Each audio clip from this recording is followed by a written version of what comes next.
Manda al-Islam waltazama bitariqatihi wa tarassama khutah wa ja'ala lakidatan islamiyatan asasan li fikratihi wal ahkama syar'iyatan miqyasan li a'malihi wa masdaran li ahkamihi. Asyhadu an la ilaha illallah wa asyhadu anna Muhammadan abduhu wa rasuluhu la nabiyya ba'dah. Faqala Allah ta'ala fi Qur'anil azim wa huwa asdaqul qailin walan tarda ankal yahudu walan nasara hatta tattabi'a millatahum wa qal qad badatil ba'da'u min afwahihim wa ma tuhfi suduruhum akbar. Alhamdulillah, subhanallah wa la ilaha illallah, Allahu akbar. Allahumma arhamna bil Qur'an, amin ya rabbal alamin. Bapak-bapak, ibu-ibu yang dirahmati Allah, saya mohon maaf sebesar-besarnya atas keterlambatannya. Memang saya harus pergi lebih pagi nampaknya. Saya sudah pergi dari Bogor jam 7 pagi, tepat jam 7. Sampai sini hampir jam 10, jadi hampir 3 jam di perjalanan. Jadi kira-kira dimaafin gak nih? Dan ya, insya Allah kajian lagi nanti di Masjid An-Nabawi, saya sholat subuh di sini aja. Ya.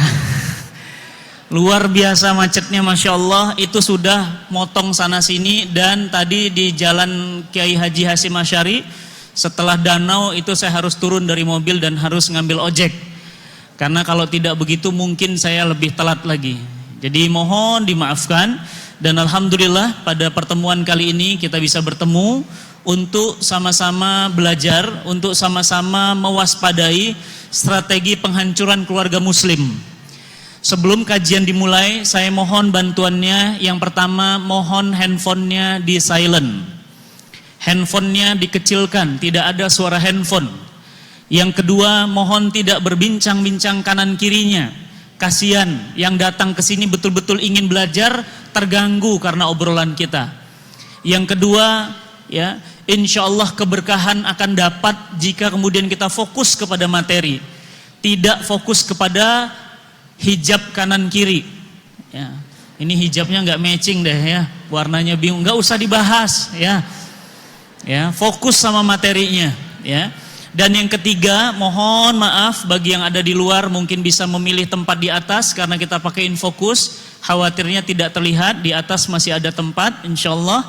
Dan insyaallah bagi yang membawa anak-anak, mohon anak-anaknya dikondisikan. Insya Allah saya akan menyampaikan materi yang amat sangat penting. Dan na'udzubillah min zalik, ini ternyata sudah masuk ke keluarga-keluarga kita. Dan mudah-mudahan Allah subhanahu wa ta'ala menjauhkan kita dari apa-apa yang mereka inginkan hancurkan dari keluarga muslim. Bapak ibu yang dirahmati Allah, kalau kita lihat Allah subhanahu wa ta'ala itu berfirman di Quran surat At-Toha, ya, bisa dibuka Quran surat At-Toha. Quran surat At-Toha itu adalah Quran surah ke-20. Ya, silahkan yang punya handphone buka Qurannya, yang punya Quran silahkan langsung menuju Quran surat 20. Ya. Allah subhanahu wa ta'ala berfirman di Quran surat At-Toha ayat 124. Allah subhanahu wa ta'ala berfirman, waman a'rada an zikri fa innalahu ma'isyatan donka wa nahsuruhu yaumal qiyamati a'ma. Dan barang siapa yang berpaling dari peringatanku, waman a'rada an zikri, az-zikr itu adalah nama lain dari Al-Quran. Jadi Al-Quran itu punya nama lain, Alkitab, Al-Furqan, Az-Zikr. Waman a'rada an zikri fa innalahu ma'isyatan donka. Barang siapa yang berpaling dari Al-Quran, maka bagi mereka penghidupan yang sempit. Penghidupan yang sempit itu maknanya apa? Maknanya semuanya serba susah, serba sulit. Mau halal susah, mau haram apalagi susah. Ya. Jadi susah, semuanya serba sulit. Pengangguran meningkat, perceraian meningkat, aborsi di mana-mana.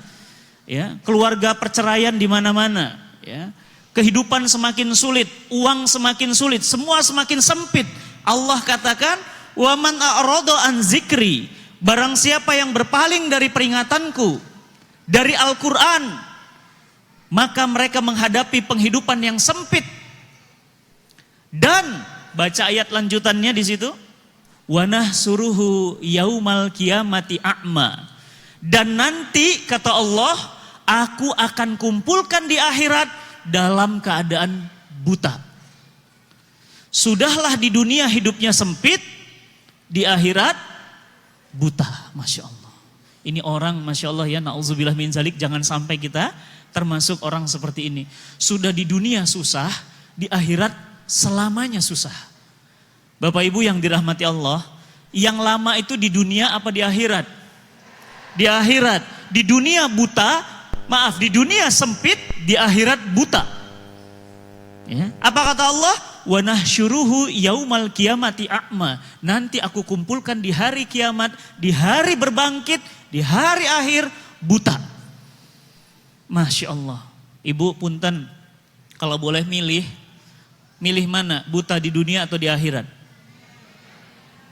Ya? Enggak mau buta. Enggak mau buta ya.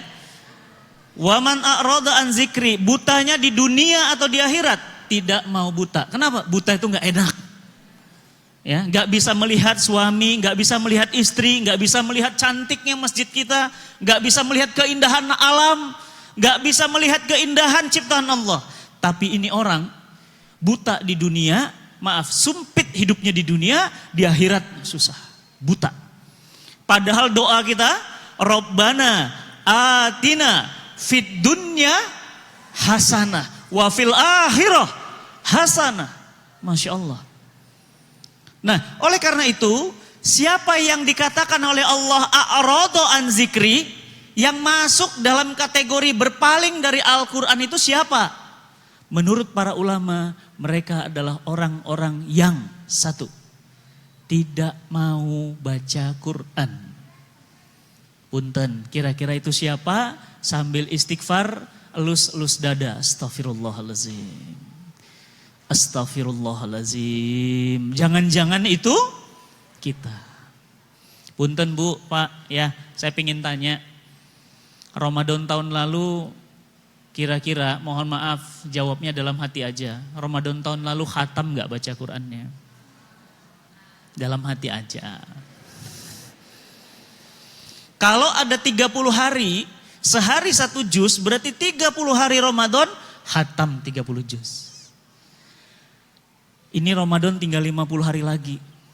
Sudah di depan mata. Pertanyaan saya, kira-kira seumur hidup, ya, seumur hidup kita ada di dunia, berapa kali kita khatam Quran? Jujur, jawab sendiri masing-masing. Ada yang di sini, alhamdulillah Ustadz seumur hidup sekali Ustadz, pernah. Alhamdulillah Ustadz saya sudah 5 kali. Bahkan yang hadir di sini pun ada yang mengatakan seumur hidup sama sekali belum pernah khatam Quran. Jangan-jangan yang dimaksud dengan a'rada an zikri ini adalah kita. Kenapa? Tidak mau baca Quran. Yang kedua, tidak mau mengamalkan Quran. Allah katakan jangan buka aurat. Kita buka aurat. Allah katakan jangan makan riba. Kita malah beli mobil dari riba. Kita beli rumah dari riba. Negara ini fondasi perekonomiannya riba. Allah bilang jangan minum homer. Di mana-mana jual homer. Ini yang nanti orang-orang seperti ini kata Allah, aku kumpulkan dalam keadaan buta dan mereka berarti sengsara di dunia, sengsara di akhirat. Oleh karena itu Bapak Ibu yang dirahmati Allah, simpul-simpul Islam. Jadi Islam itu ada simpul. Islam itu punya ikatan-ikatannya. Kata Rasul kita Muhammad SAW, simpul yang pertama kali lepas adalah al-hukam. Rasul katakan nanti simpul-simpul Islam akan lepas satu persatu. Dan simpul yang pertama kali lepas dari umat Islam seluruh dunia adalah al-hukam, al-hakim. Apa itu? Pemerintahan. Apa maksudnya pemerintahan? Memang benar, Rasul kita tidak mungkin bohong. Simpul pertama umat Islam sudah lepas tanggal 3 Maret, nih bulan Maret. Tahun 1924 di Istanbul, Turki. Ada apa Ustadz di Istanbul, Turki? Disitulah pemerintahan Islam satu untuk seluruh dunia Islam berhasil dihancurkan oleh Yahudi dan konspirasi Inggris. Namanya Negara Khilafah Islamiyah yang ada di Turki.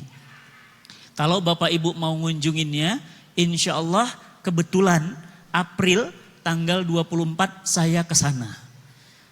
Membawa bersama jamaah, tapi nggak banyak, hanya 25 jamaah. Saya akan ajak ke sana melihat keagungan, ketinggian, kehebatan peradaban Islam.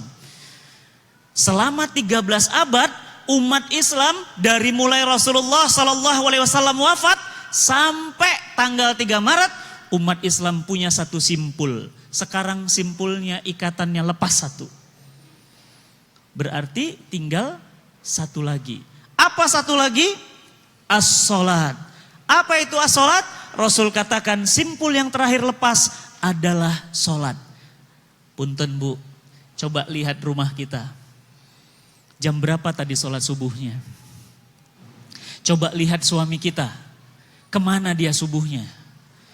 Coba lihat anak-anak kita. Subuhnya bagaimana tadi? Zuhurnya sholat atau tidak? Bagaimana sholat isya-nya? Bahkan banyak sekali anak, suami, istri tidak isya, tidak subuh. Apa kata Rasulullah SAW? Mau melihat seseorang, mau lihat dia munafik atau tidak, gampang kata Rasul. Lihat aja subuh sama isya-nya. Kalau subuh sama isya-nya bermasalah, ini orang tanda-tanda munafik ada padanya. Sholat adalah simpul yang kedua dan sholat pun sudah lepas dari kita. Masjid, apa kata Rasulullah? Benar ya. Rasul katakan begini, masjid-masjid mereka mewah tapi jauh dari hidayah. Apa maksudnya masjid mewah tapi jauh dari hidayah? Bukan masjid kita ini insya Allah. Masjid-masjid di luar sana. Masjidnya ada yang pakai emas. Masjidnya ada yang pakai perak. Masjidnya ada yang pakai berlian. Tapi nggak ada pengajian. Masjidnya hanya dipakai untuk sholat. Masjidnya dipakai untuk selfie. Kenapa? Itu masjid-masjid akhir zaman. Jadi Bapak Ibu yang dirahmati Allah, yang pertama simpul sudah lepas. Ya, Kristen masih punya Bu. Ya, kalau Ibu ada rezeki main ke Roma, Itali, mereka punya satu pemerintahan untuk seluruh Kristen seluruh dunia. Namanya Vatikan. Ya, mereka punya yang namanya Paus. Ada Benediktus. Ya, ada Paus, Yohanes dan seterusnya. Dulu juga umat Islam punya satu untuk seluruh dunia, namanya Negara Khilafah. Yang akhir-akhir ini istilah khilafah itu sering dinegatifkan. Ih, khilafah ya, ISIS. Ih, khilafah ya, oh itu anti NKRI. Padahal itu yang Rasul maksud, simpul yang pertama kali lepas. Subhanallah ya, media jahat banget. Kita cinta sama ajaran Rasulullah SAW itu yang justru dipropagandakan negatif. UIN sudah mulai melarang cadar. Cadar itu adalah aturan Islam. Orang yang memilih cadar itu perintah Islam. Ibu gak bercadar, gak apa-apa. Kenapa? Memang ikhtilaf. Tapi kita gak boleh melarang cadar. Kenapa? Karena cadar adalah bagian dari perintah Islam. Istri saya tidak bercadar. Kenapa? Karena kami mengambil pendapat bahwa cadar itu hukumnya mubah. Mubah itu gimana? Ibahah, boleh. Bagi ibu yang mau pakai silahkan. Bagi ibu yang tidak pakai juga tidak berdosa. Kalau menurut mazhab yang saya pegang. Tapi menurut saudara-saudara kita muslim yang lainnya, ada yang mewajibkan cadar. Artinya apa? Seluruh tubuh yang dimaknai itu adalah termasuk wajah. Maka wajah itu juga aurat, maka dia tutup auratnya. Sekarang kita disuruh untuk siapa yang bercadar langsung diusir dari kampus. Ya, jadi sudah khilafah, cadar dilarang. Di Padang ada doktor perempuan, IPK-nya summa cum laude. Ibu tahu summa cum laude itu bukan 3,5 IPK-nya, 4. Orangnya bercadar. Diusut juga. Masya Allah. Pertanyaan saya, Bu, ini kita di Indonesia atau di Singapura? Kalau di Singapura dilarang cadar boleh? Boleh. Kenapa? Muslim minoritas. Ini kita di mana sih? Indonesia. Muslim mayoritas. Cadar dilarang. Cadar dilarang bukan di sekolah San Petrus, bukan di sekolah Johannes, bukan di sekolah San Thomas, dilarangnya UIN. UIN, Universitas Islam Negeri. Dulu katanya IAIN, diganti jadi UIN. Kenapa? Diplesetkan, kata teman saya. Apa itu IAIN? Ingkar Allah, ingkar Nabi. Ya, mohon maaf, UIN itu seringkali dijadikan sarangnya Islam liberal. Ya, dari sanalah banyak tokoh-tokoh Muslim tapi membenci Islam. Ya, sedih banget kita, Bu, ya. Kalau yang membenci Islam orang kafir, kita wajar. Kenapa? Orang kafir. Yang benci sama Islam itu anak-anak umat Islam sendiri. Jadi pilar-pilar Islam sudah tinggal satu lagi. Dan jika satu ini juga sudah lepas, berarti tidak ada lagi simpul-simpul Islam dalam diri kita. Maka pantaslah ketika hari ini kita lihat umat Islam punya 2 problem. Problem yang pertama, apa problem yang pertama? Umat Islam itu punya masalah internal. Apa masalah internalnya? Dengan diri mereka sendiri. Umat Islam bodoh sama agamanya. Betul apa betul? Betul, jujur, betul. Sholat jenazah nggak ngerti, takbir kedua ruku. Sholat istisqa nggak ngerti, sholat khauf nggak ngerti, sholat suruk nggak ngerti. Ustadz, tadi Ustadz ngajak sholat apa? Sholat isrok, sholat suruk. Apa itu Ustadz? Kata si ibu. Saya bilang, Ibu sudah berapa tahun jadi orang Islam? Sudah 45 tahun Ustadz. Baru dengar Ustadz sholat syuruk. Ibu kemana aja? Ibu tahu sholat syuruk itu pahalanya, kata Rasulullah SAW, itu setara dengan umroh dan haji bersamaku, sempurna, sempurna, sempurna 3 kali, Bu. Kapan itu Ustadz? Tuh kan, umat Islam gak ngerti agamanya. 53% umat Islam Indonesia gak bisa baca Quran. Survei dari Susenas tahun 2013, 53%. Umat Islam Indonesia sekarang jumlahnya 200 juta orang. Berarti kalau 53%, 100 juta umat Islam Indonesia gak bisa baca Quran. Jangan dilihat yang di sini mah insya Allah bisa semua. Amin. Ya, lihatnya di luar sana, Bu. Coba Ibu jalan-jalan ke Aceh pedalaman. Kami ke Aceh Tamiang. Ada Aceh, ya, kecamatannya itu ada namanya Aceh Tamiang. Kami ke sana, Aceh loh. Yang bisa baca Quran cuma imam sholatnya doang. Penduduknya nggak bisa baca Quran. Ustadz, masa sih itu kan Aceh? Ya iya, ini Aceh. Justru karena Aceh. Emang kenapa Ustadz? Makanya digelarinya Serambi Mekah. Itu sebenarnya kurang tepat, harusnya Serambi Madinah, bukan Mekah. Mekah itu banyak jahiliyah. Ya, jadi banyak yang gak bisa baca Quran. Saya ke Papua, ke Sorong, banyak umat Islam gak bisa baca Quran. Banyak umat Islam gak ngerti tentang wudu. Kemarin saya ketemu bapak-bapak lagi sholat, buru-buru wudunya. Sikunya masih kering, saya bilang, Pak sebentar, mau sholat? Iya, itu sikunya masih kering. Emang kenapa Ustadz? Hah, emang kenapa? Berarti dia nggak ngerti batasan wudhu sampai mana. Ada lagi laki-laki, celananya melorot, kantongnya di sini. Jadi pada saat sholat, bujurnya kelihatan. Dia tahu nggak itu aurat? Sholatnya nggak sah. Ada lagi yang sholat laki-laki, celananya robek, tuur, ya, lututnya itu kelihatan. Begitu tersingkap kelihatan pahanya, sholatnya nggak sah. Apa dia paham? Tidak. Umat Islam lemah sama agama sendiri. Riba haram gak tahu. Asuransi haram gak tahu. Judi haram gak tahu. Apalagi? Ya, nikah tanpa wali haram gak tahu. Ustadz abis bapak ibuku nggak setuju. Jadi aku pakai aja temanku. Bro sini jadi wali ya, siap. Nikahnya nggak sah. Ada yang nikahnya akadnya di gereja.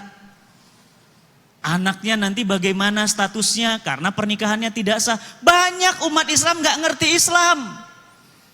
Bu, jangan lupa ya nanti sholat duha, lanjut nanti habis duha, ibu sholat misalnya sholat hajat, ibu saumnya saum Daud ya. Bu, ini mau Ramadan, ribut di WA. Apa yang diributkan? Apakah ada puasa Rajab atau tidak?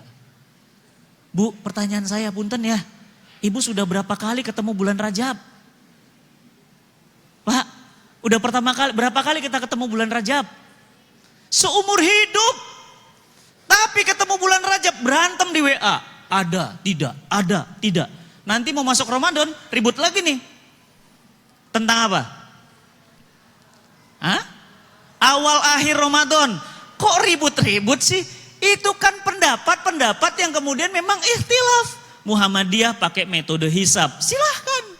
Memang ada dalilnya. NU pemerintah pakai ru'yat lokal. Silahkan. Sebahagian besar umat Islam yang lainnya pakai ru'yah global. 1 bintang, 1 bulan, 1 matahari untuk seluruh dunia. Nggak usah ribut. Yang ribut itu yang nggak puasa. Udah.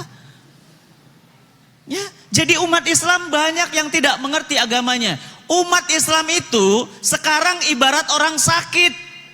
Badannya lemah. Kalau orang sakit badannya lemah, di sebelahnya ada orang bersin, apa yang terjadi sama dia? Ikut. Kenapa? Karena dia lagi nggak sehat, Bu.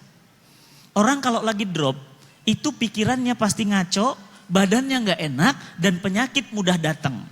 Umat Islam sudah banyak penyakit, ditambah serangan dari luar. Nah ini yang kita bahas hari ini.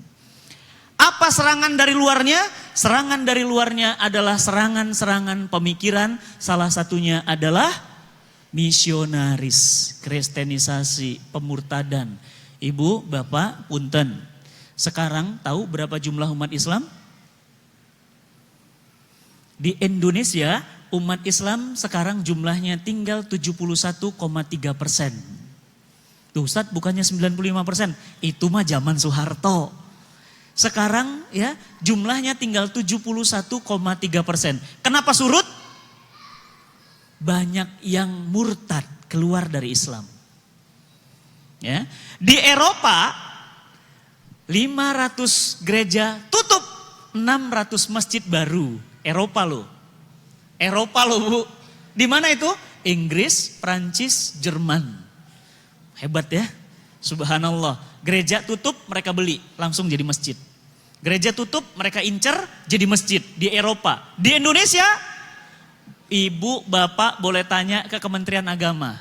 Mana pertumbuhan rumah ibadah yang paling kencang? Apa kata Kementerian Agama? Gereja itu pertumbuhannya lebih cepat. Subhanallah ya. Berarti apa? Berarti umat Islam benar-benar sekarang sedang dalam bahaya. Memang ini masjid besar, iya, tapi berapa masjid? Mereka, coba ibu nanti ke daerah-daerah ya, kepala naga, buntut naga, tangan naga, itu ya, daerah pik itu gereja semua. Di mana-mana gereja.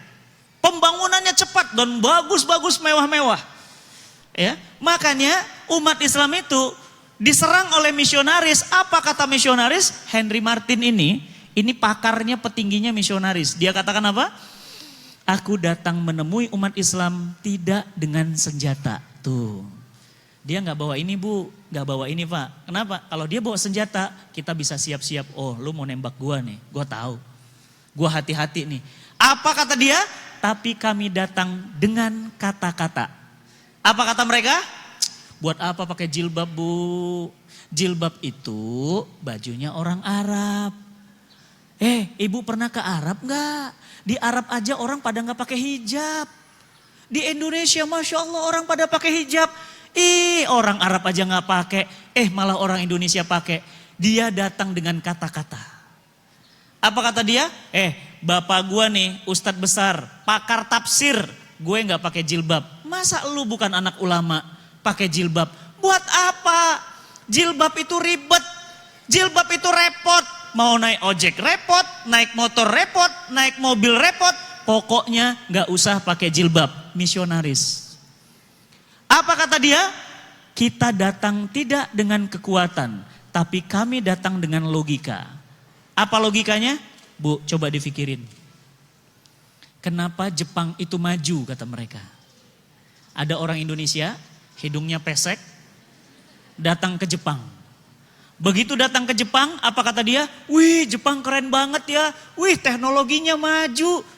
Pas dilihat perempuannya, oh nggak ada pakai kerudung jilbab. Terus kemana? Dia buka jilbabnya. Apa kesimpulannya? Kalau mau hebat dan maju kayak Jepang, nggak usah pakai jilbab. Pakai logika. Bu, saya pakai logika juga.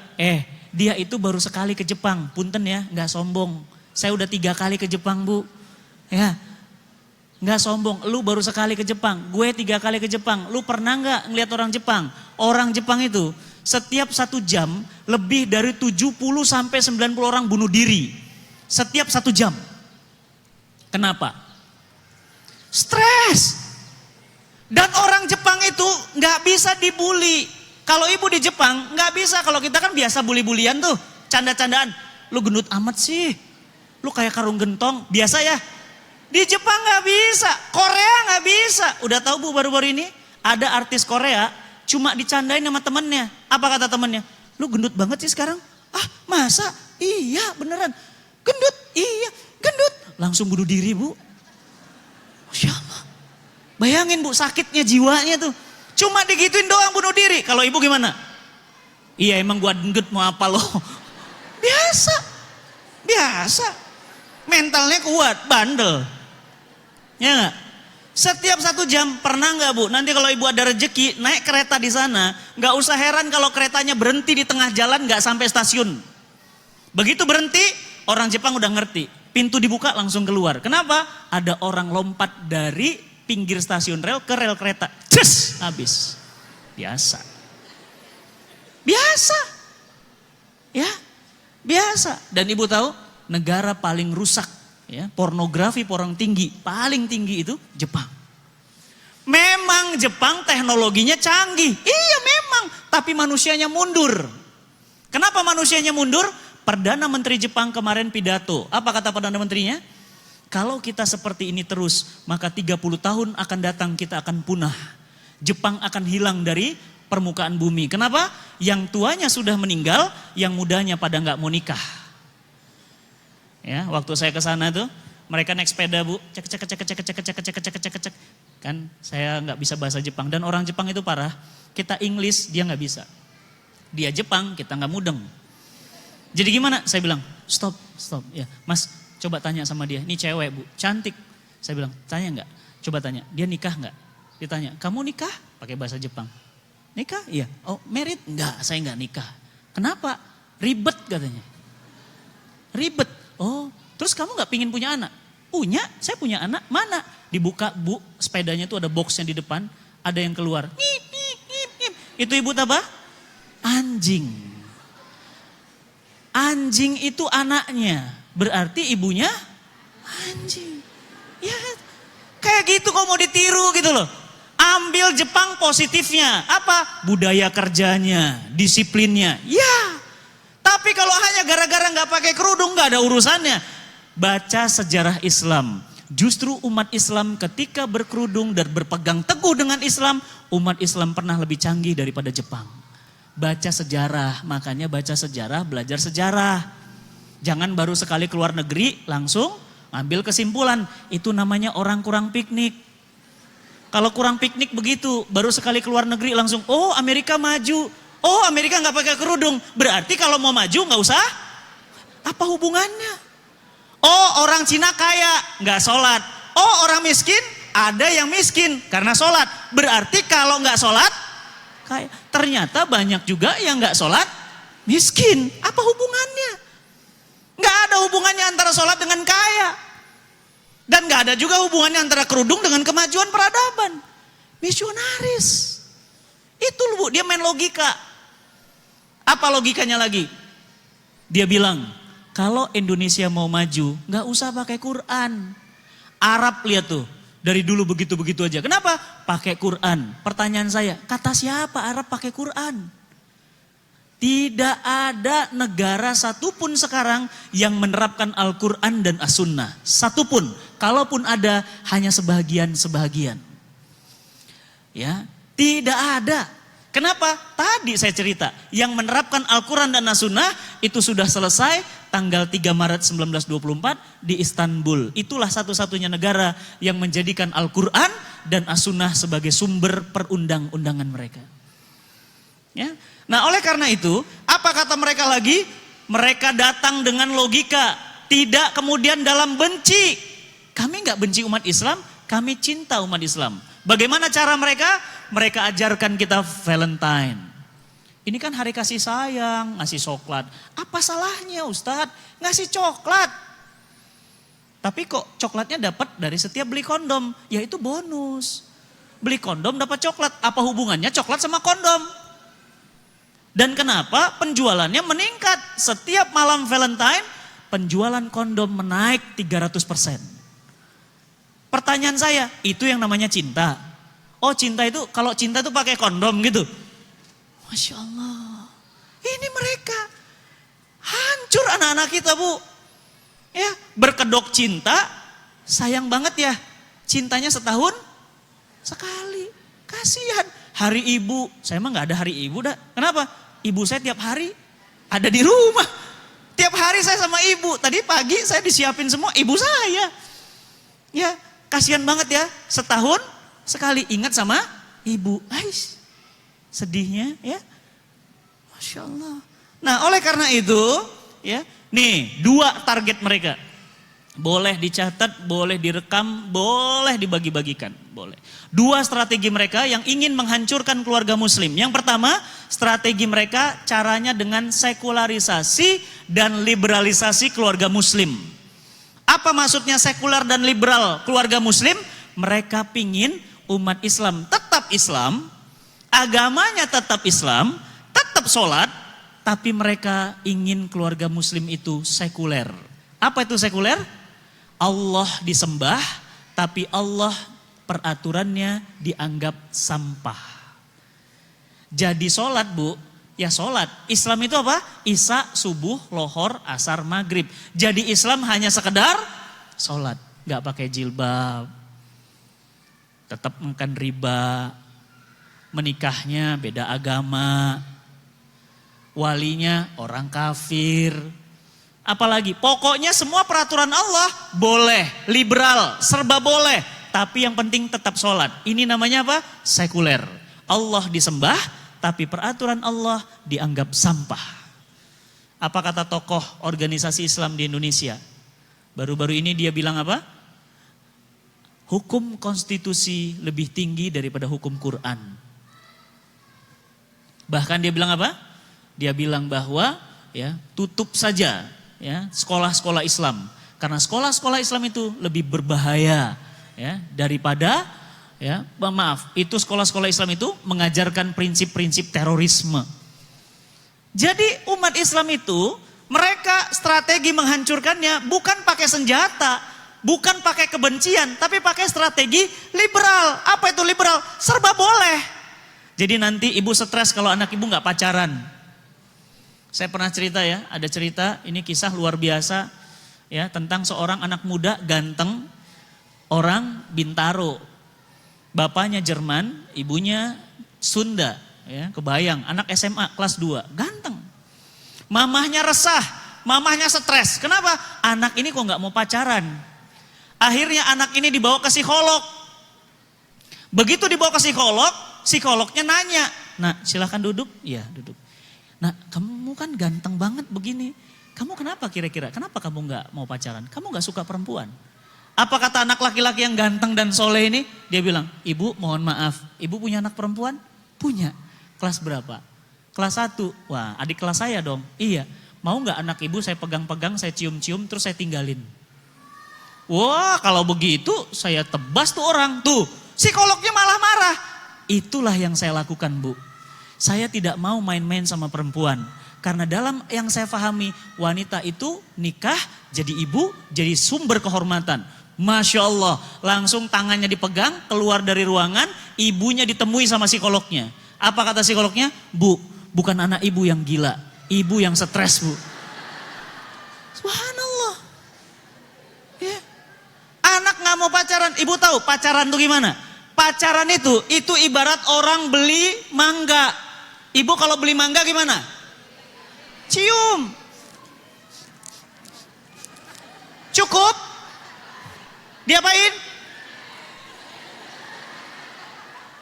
Ah keras. Oh lembek. Oh keras. Oh pendek. Oh ini keras. Ya. Apa kata tukang mangganya? Kenapa bu kok lama banget milih mangga? Iya mas, nyari yang bisa dimakan hari ini. Oh ini ada yang udah lembek. Apa kata tukang mangganya? Mas penasaran? Oh iya. Oke sini tester.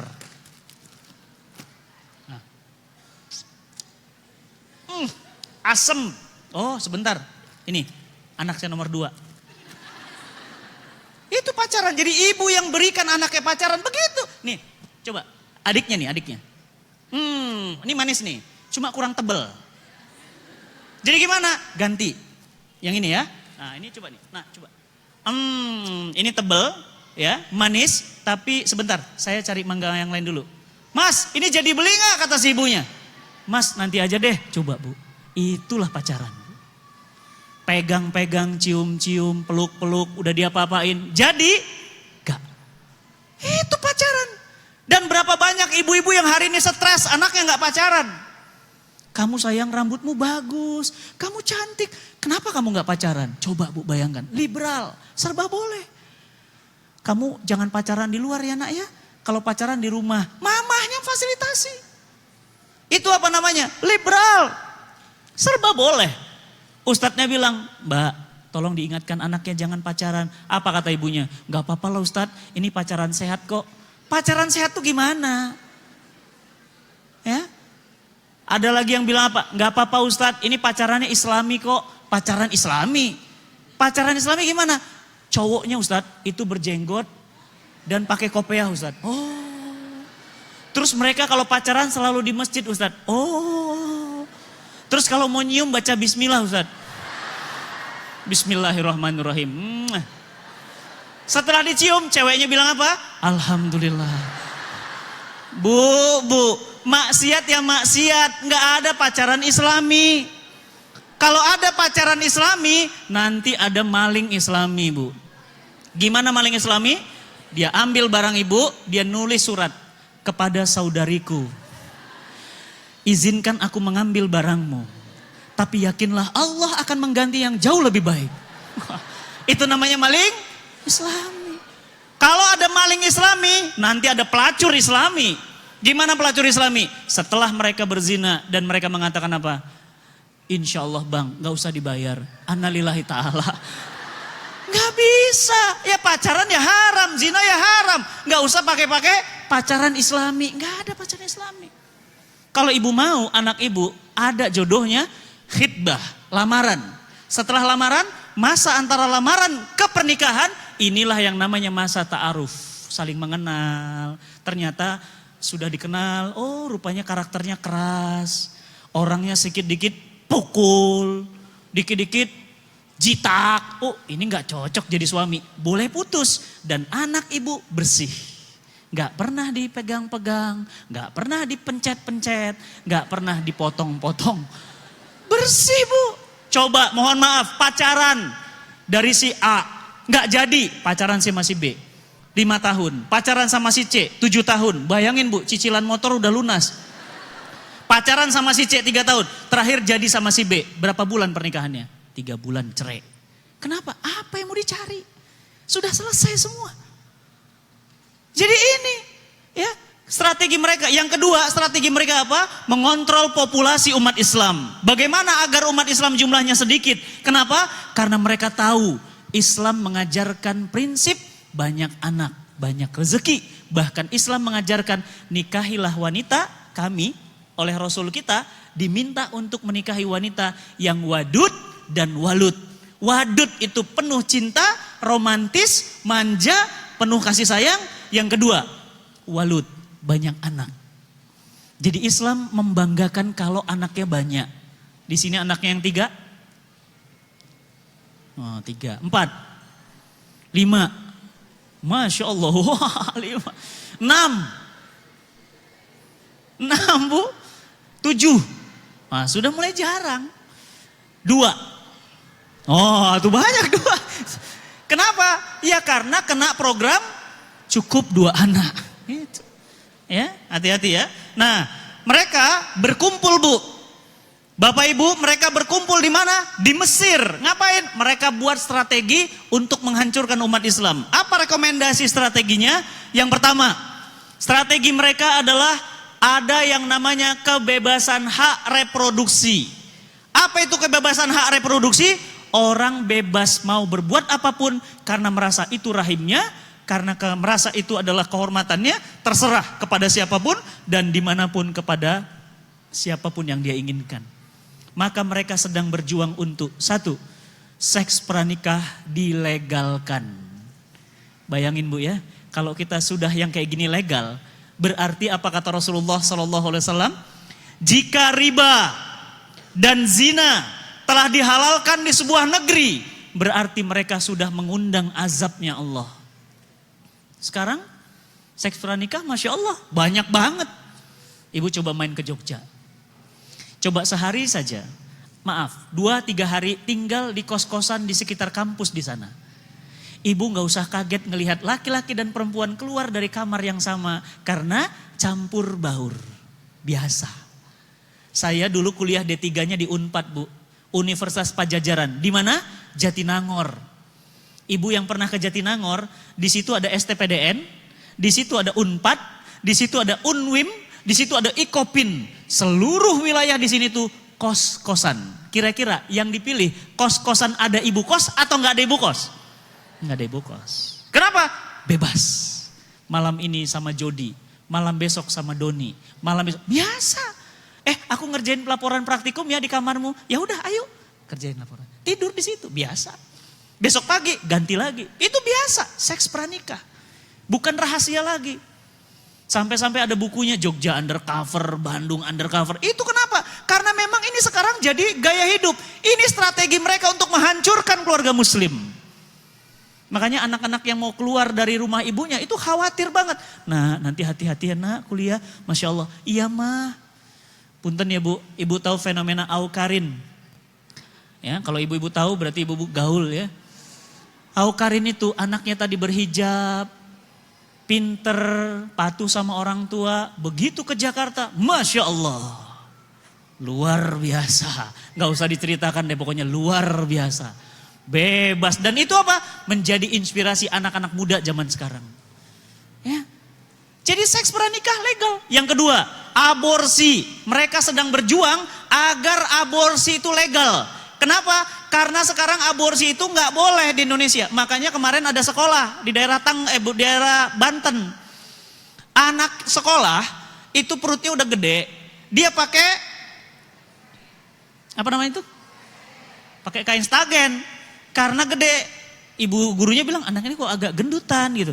Karena tiap hari stagen, bayinya akan keluar di kelas. Ya.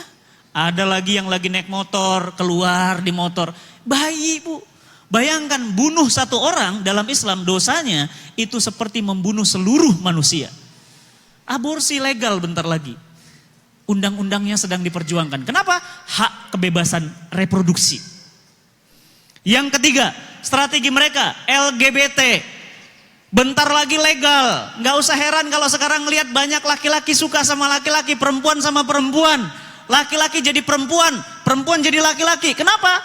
Karena sekarang mereka merasa bahwa ini hak asasi saya. Ini punya saya. Ini anugerah Allah untuk saya. Lu gak boleh ngelarang gue. Karena LGBT itu kata mereka anugerah Allah. Bu, punten ya. Ibu saya kasih hadiah, ini anugerah, saya kasih hadiah. Senang? Senang, itu namanya hadiah. Yang namanya hadiah, mungkin gak yang diberi hadiah diazab? Mungkin gak? Enggak. Pertanyaan saya, kenapa kalau memang LGBT itu anugerah dan hadiah dari Allah, tapi Allah mengazab kaum Lut? Kenapa kemudian LGBT itu hukumannya keras dalam Islam? Ibu tahu hukumannya? Itu dilempar dari gedung yang tinggi dengan posisi terbalik, kepala di bawah, kaki di atas. Jatuhin begini, des, jatuh. Belum mati, dinaikin lagi, sampai mati. Pertanyaan saya, masa orang dikasih hadiah, diazab? Mungkin nggak? Berarti itu bukan hadiah. Itu namanya penyimpangan. Bu, punten ya. Ibu lihat ayam jantan ketemu ayam jantan ngapain? Berantem mereka. Kenapa? Lu ayam, iya. Gua ayam. Ayo kita berantem. Siapa yang paling ayam di antara kita? Ya. Lu anjing, iya. Gua juga anjing. Ayo kita berantem. Siapa yang paling anjing? Bu, anjing gak ada yang homo, Bu. Beneran. Guk, guk, guk, guk. Berantem, Bu. Ayam betina, saya punya ayam betina baru. Saya beli ayam lagi betina. Maksudnya mau nambah betinanya supaya banyak telurnya, banyak anaknya. Berantem mereka. Kenapa? Lu ayam, iya. Gue juga ayam. Ayo kita berantem. Bu, gak mau. Perempuan sama perempuan naksir. Cowok sama cowok naksir. Coba ibu bayangin. Magnet aja, utara sama utara ngapain mereka? Gak mau. Ibu paksa. Gak mau. Ayo gak apa-apa. Enggak. Selatan sama selatan? Gak mau, Bu. Utara selatan? Nempel. Laki-laki naksir perempuan, normal. Perempuan, cakep ya. Cowok itu ganteng ya, soleh ya. Normal, Bu. Ya, jadi kalau anak ibu normal, alhamdulillah. Ya, kenapa sekarang ini mereka sedang perjuangkan? Karena didukung di Indonesia. Bahkan mohon maaf ya, saya kutip dari pernyataan Kementerian Agama. Menteri Agama bilang apa? Kita harus menghormati hak-hak mereka.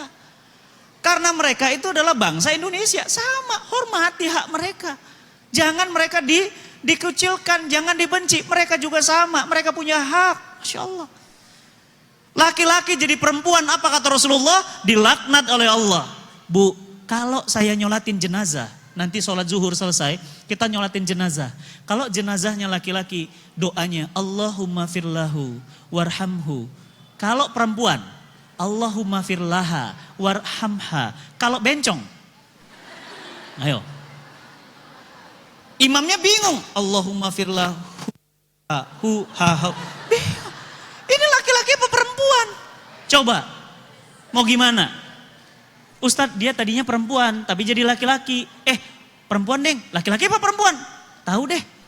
Coba. Laki-laki perempuan jelas, Bu, dalam Islam. Laki-laki, perempuan. Ya. Dan laki-laki dengan perempuan sekarang itu kebebasan berekspresi itu didukung oleh banyak kelompok. Honda mendukung, bahkan mengeluarkan mobil dengan warna-warna pelangi. Starbucks, CEO-nya sampai bilang apa? Kamu gak suka LGBT? Keluar dari kedai kopi kami. Minum tuh Starbucks, Bu. Mohon maaf saya sebut merek langsung ya. Ya. Kamu gak suka LGBT? Kamu benci LGBT? Ya, keluar dari warung kopi kami. Masya Allah, luar biasa. Nah, oleh karena itu, hujan ya? Alhamdulillah, Allahumma sayyiban nafi'an. Semoga hujannya membawa keberkahan, insya Allah. Yang ketiga, hak menolak. Nah ini, hati-hati Bu. Ibu-ibu nih, bapak-bapak jangan dengar. Ada hak menolak hubungan suami istri. Dan istri nanti, kalau undang-undangnya legal, boleh nolak ajakan suami. Suaminya ngajak, maklum kalau udah malam penyakit mahnya kambuh. Apa kata si ibunya? Enggak, capek. Bu, hati-hati Bu. Ada hadis dari Rasulullah SAW. Apa kata Rasulullah SAW? Barang siapa seorang wanita yang diajak, dipanggil oleh suaminya, kemudian dia menolak tanpa hajat syar'i, maka kemudian dia dilaknat oleh malaikat malam itu. Hingga pagi. Bayangkan kalau malam itu ibu meninggal, berarti meninggal sedang terlaknat. Kalau ibu mau, jangan ditolak, sampaikan baik-baik. Iya, sini dong, iya. Begitu datang, apa katanya? Iya aku tahu, Mas, aku capek banget hari ini. Besok anak-anak kita pisahkan, jauhkan, titipkan ke rumah neneknya. Besok di rumah cuma kita berdua, silahkan. Kan enak jawabannya. Tapi jangan bilang, enggak, capek. Bu, ketika ibu ngomong begitu, suami bilang apa? Kalau perempuan stres, perempuan ngomong. Kalau laki-laki stres, Bu, diam. Hati-hati, Bu. Kalau laki-laki, kalau suami ibu di rumah udah banyak diam, suami ibu stres. Diam. Beneran. Itu kata psikolog. Diam-diam ngapain? Diam-diam rupanya pas buka WA. Udah akad nikah sama yang lain. Tuh kan. Kenapa? Karena nggak ngomong. Makanya laki-laki itu penting diajak ngomong. Perempuan suka ngomong, laki-laki nggak mau ngomong. Makanya harus diajak ngomong. Ibu tahu, saya pernah ngisi di sini nih, Gunung Sindur, Tangsel. Ada ngisi kajian, ada orang penjara Gunung Sindur. Itu nangis dari mulai awal saya ngisi sampai terakhir. Begitu selesai saya tanya, Mas kenapa nangis? Dia bilang apa? Iya Ustadz, saya kangen sama istri saya Ustadz. Loh kenapa emang istrinya? Saya bakar istri saya Ustadz. Bakar. Gimana ceritanya Mas kok dibakar? Rupanya itu dia di PHK.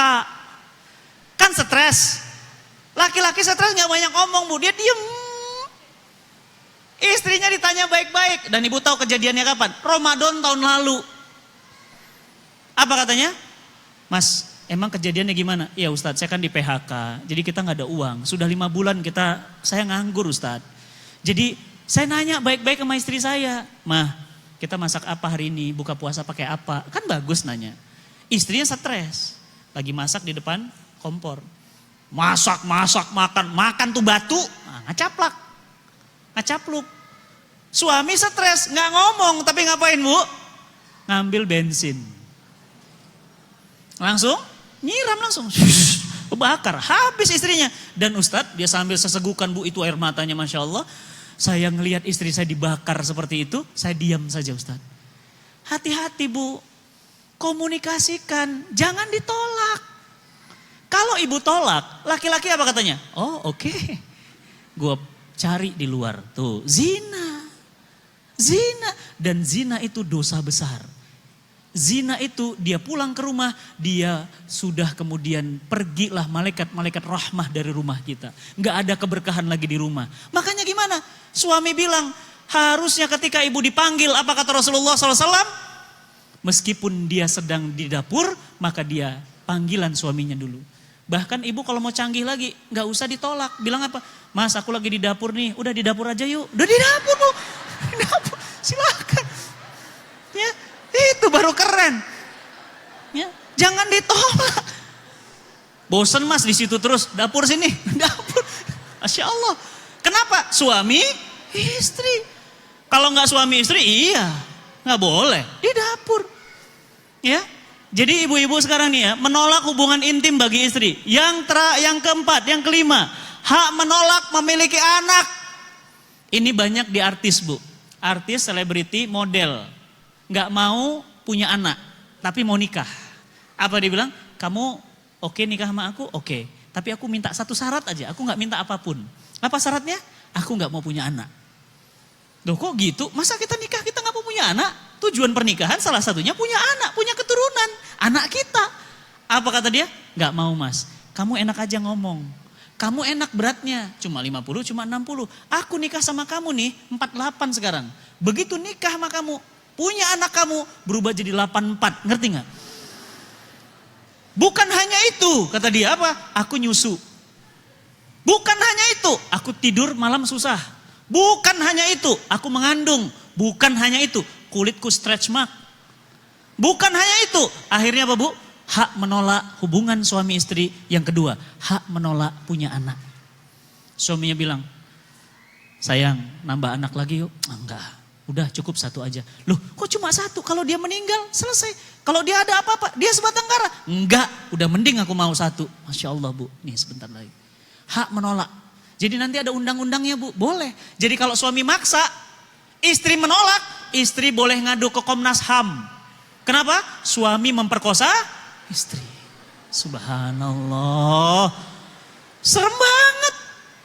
Malah Bu, Masya Allah ya, aduh luar biasa Bu, istri solihah itu ya. Saya pulang malam capek gitu ya. udah pulang capek, macet. Nih kesini aja 3 jam, kesana 3 jam, 3 jam, pulang capek. Buka pintu, istri soleha itu Masya Allah. Abi udah pulang, Masya Allah. Tasnya diambil, diberesin semuanya. Mau makan dulu atau mau mandi dulu?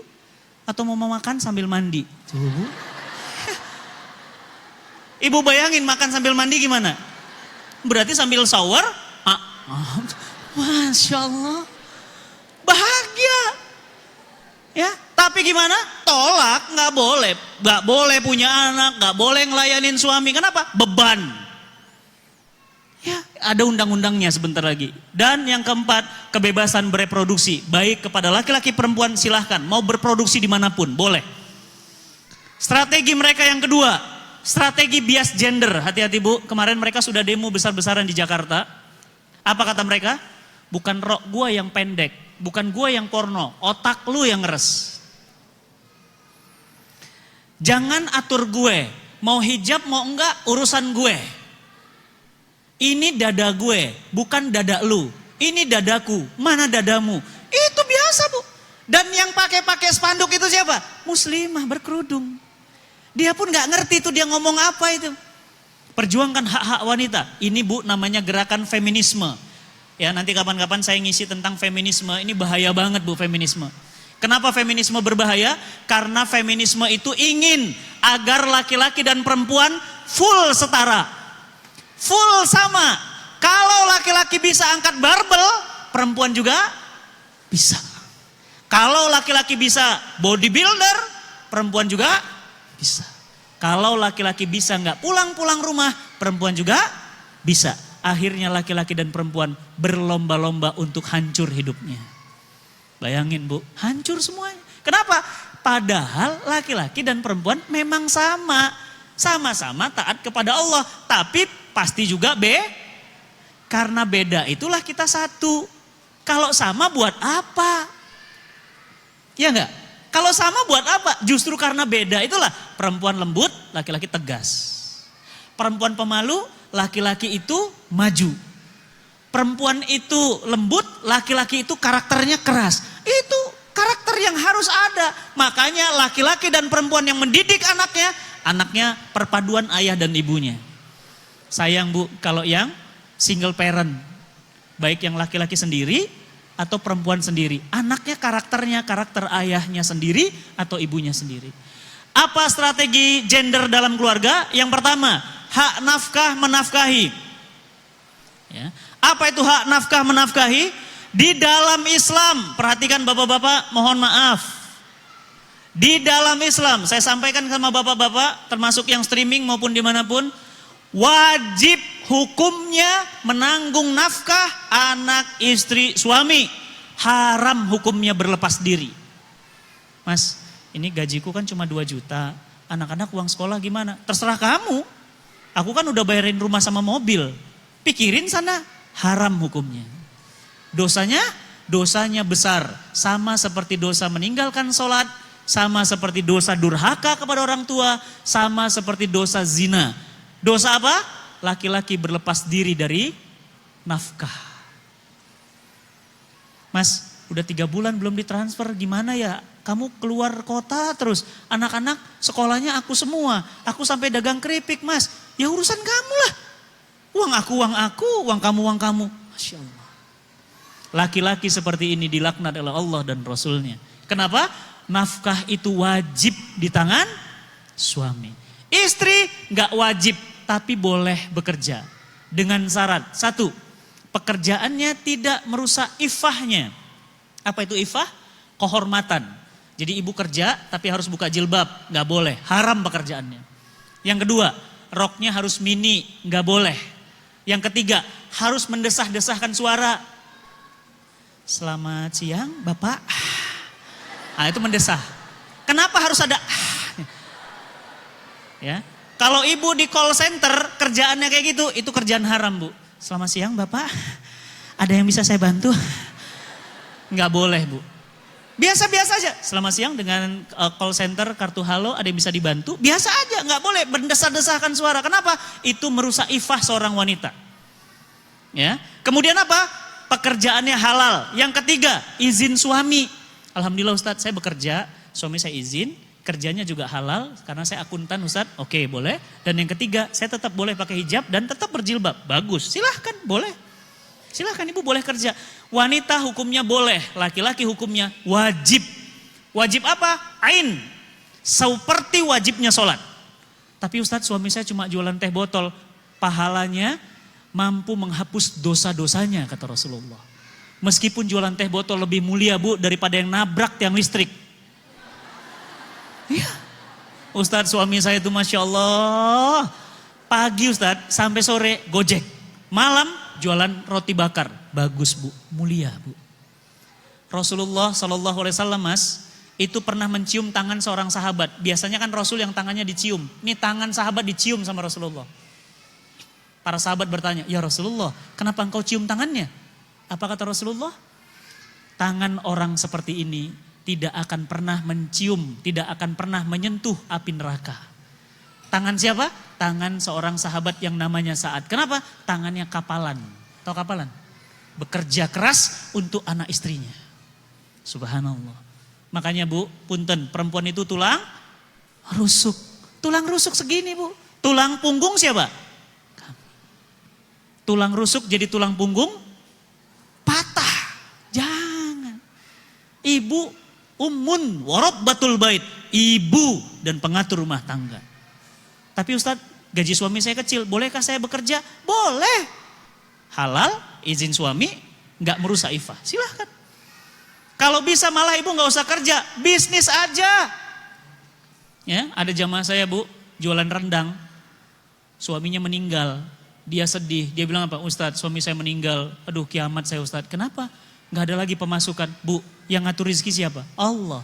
Yang ngasih ibu rezeki siapa? Yang buat ibu hidup siapa? Allah. Allah semua yang memberikan buat ibu. Ibu bisa apa? Saya jago buat rendang Ustadz. Buatkan rendangnya bu. Begitu dibuat rendang, lagi pengajian saya minta ibu-ibu tester. Bu, tes bu. Tes. Rata-rata ibu-ibu bilang, enak nih Ustadz, saya pesan 2 kilo. Saya 3 kilo, saya 1 kilo, saya 3 kilo, saya 2 kilo. Ibu tahu total satu pengajian itu 200 kilo. Setara dengan 2 ekor sapi. Langsung ibunya pingsan. Rezeki di tangan Allah. Jualan rendangnya bisa benghar bu. Sekarang dia punya perusahaan rendang, sekarang beliau pindah ke Kalimantan.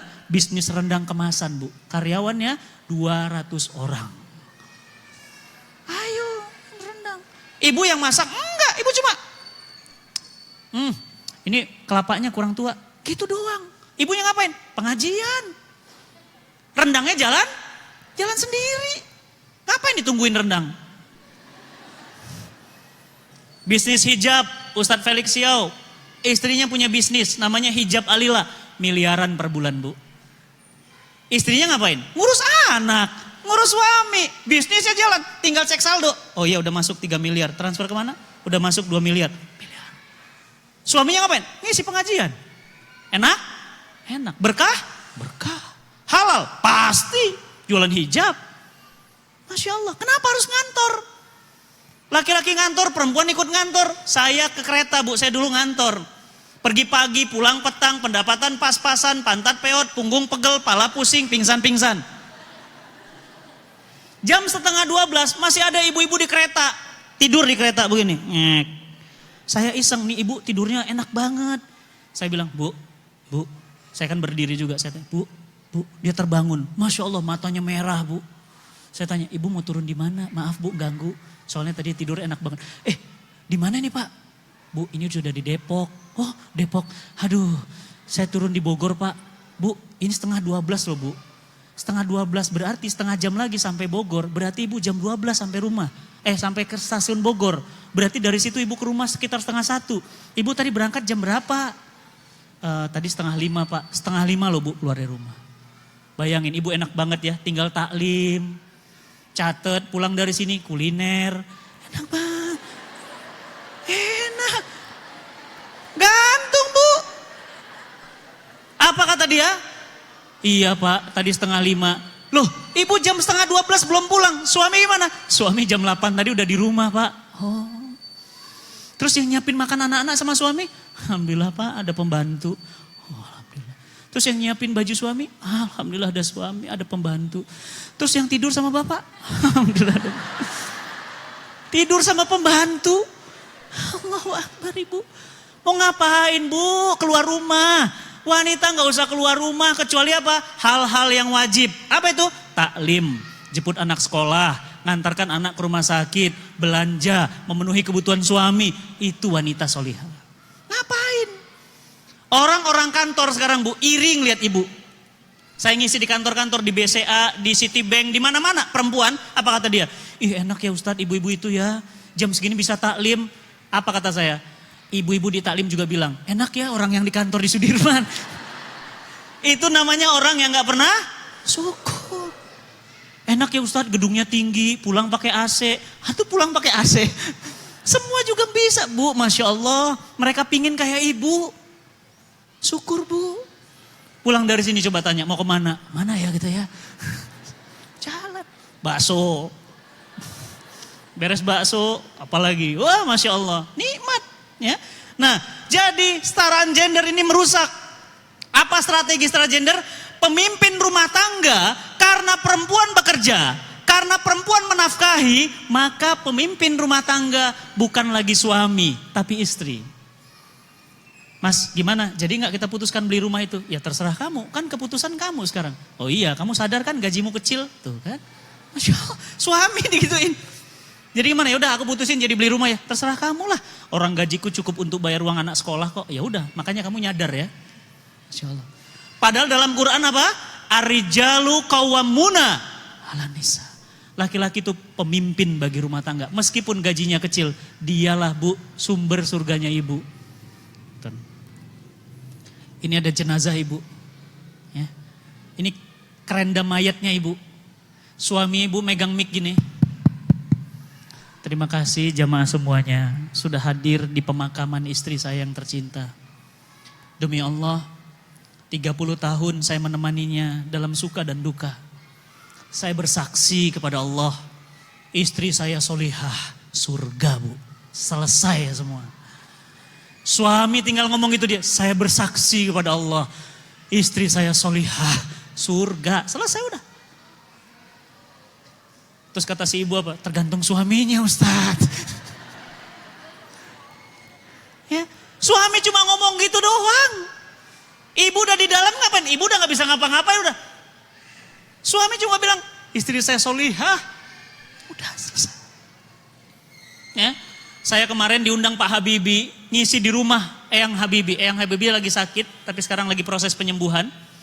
Eyang Habibie itu, Masya Allah, saya ngisi di rumahnya. Ya, pembantunya cerita bu. Apa kata pembantu Eyang Habibie? Pak Ustadz sini deh. Ya, ada apa Bi? Bibinya datang. Saya di rumah ini sudah puluhan tahun sejak Pak Habibie jadi presiden.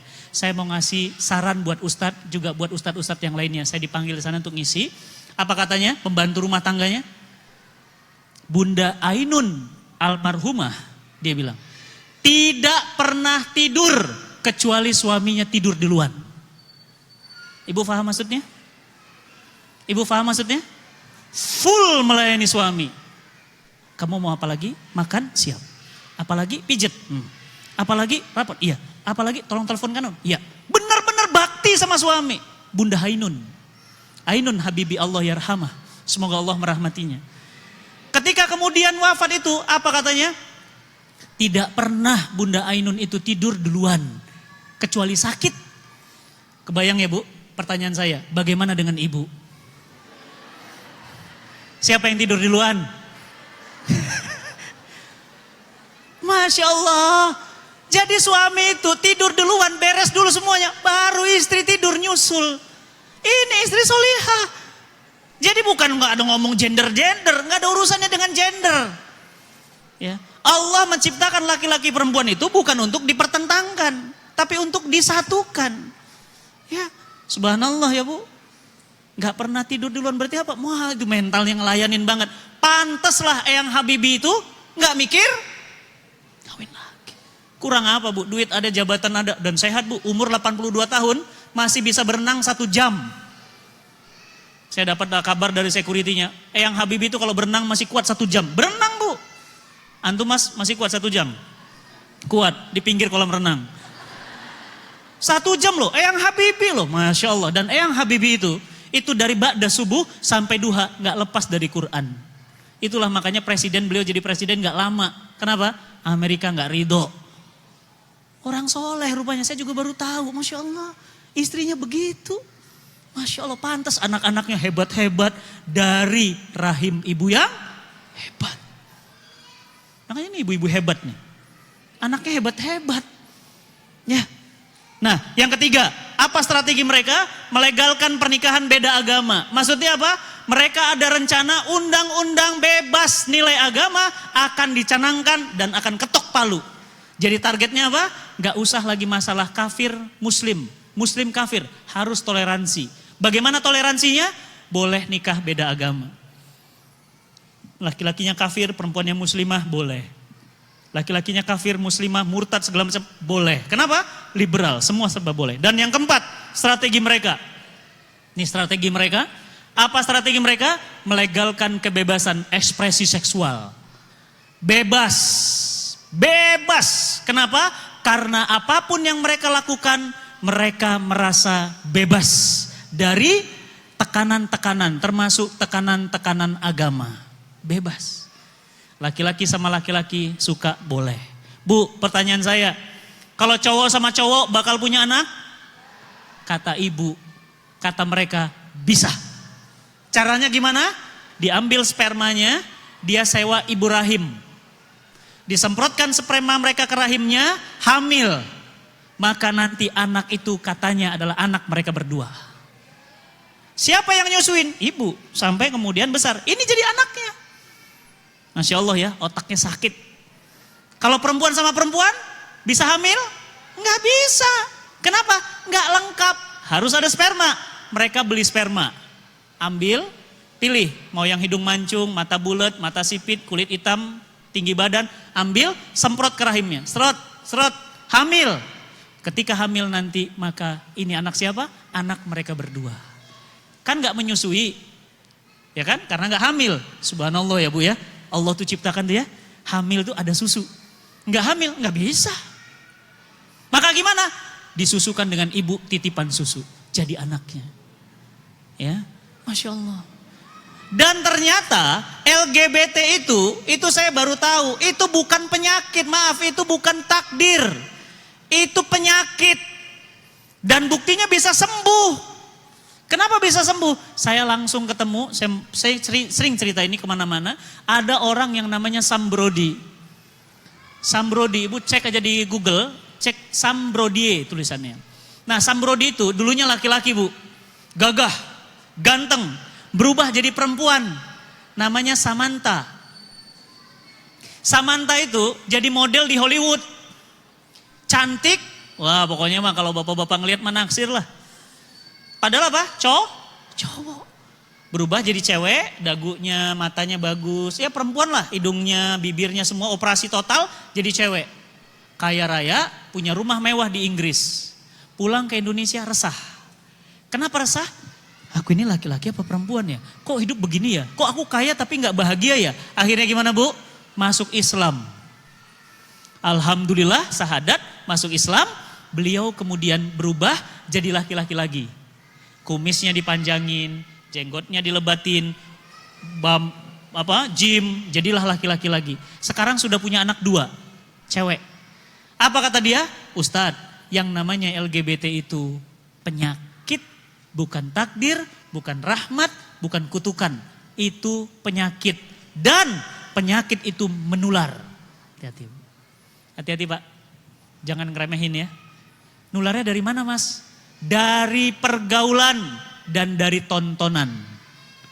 Hati-hati Bu, sekarang fatalnya, bahayanya tontonan itu ada di handphone kita masing-masing. Sudah nonton? Ada seorang anak yang lagi duduk di kursi kuning, nonton video XX, di kirinya bapaknya, di kanannya ibunya. Dia lagi nonton asik, ternyata orang belakang memvideokan. Dan itu dikirim jadi viral. Ternyata apa? Begitu ditonton, bapak ibunya enggak ngeh. Kenapa? Jangan-jangan itu koleksi bapak ibunya. Ditonton sama anaknya, sejak kecil otaknya sudah rusak hancur.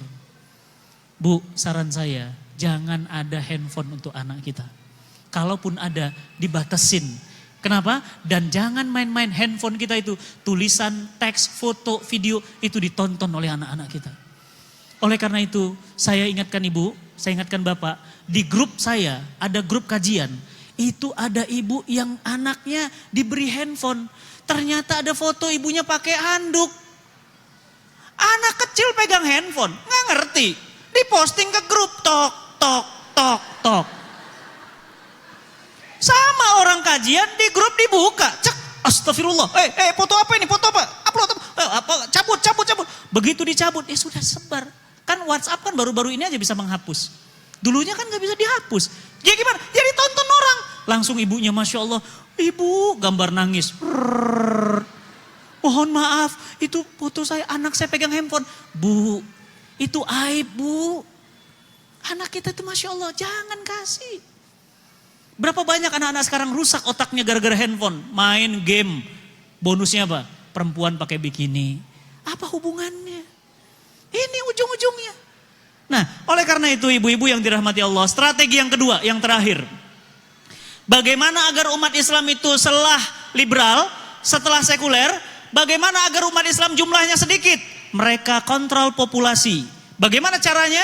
Satu, mereka cegah usia dini nikah.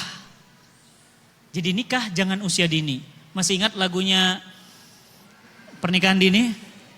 Pernikahan dini bukan cintanya yang terlarang, betul. Tapi waktunya yang belum tepat, betul ya? Kok Ustadz hafal ya? Sampai saya hafal, kenapa? Saking keselnya. Jadi apa? Nggak boleh nikah dini. Tahu dari mana ramenya? Anak Ustadz Arifin Ilham. Namanya Alvin. Pada saat Alvin menikah usianya 17 tahun, anaknya sudah tinggi besar, sudah dewasa, mateng anak Ustadz. Nikah 17 tahun. Masya Allah, netizen ngebully, TV ngebully, semua Komnas HAM bicara, anak 17 tahun nikah kacau. Anak 17 tahun nikah tercela, pokoknya semua kecaman. Bu, pertanyaan saya, kalau Alvin nikah 17 tahun, 20 tahun lagi Alvin usia berapa? 37 tahun. Anaknya usia berapa? 20 tahun. Ayahnya 37, anaknya 20. Gimana? Kalau ngomong nyambung? Kalau teman? Nyambung. Diskusi? Enak. Coba suami ibu nikah usia 40. 20 tahun lagi 60. Anak ibu 20. Pantasan kalau jalan, ayo nak. Enggak. Kenapa? Sama kakek-kakek. Kalau diskusi? Enggak nyambung. Gini nak.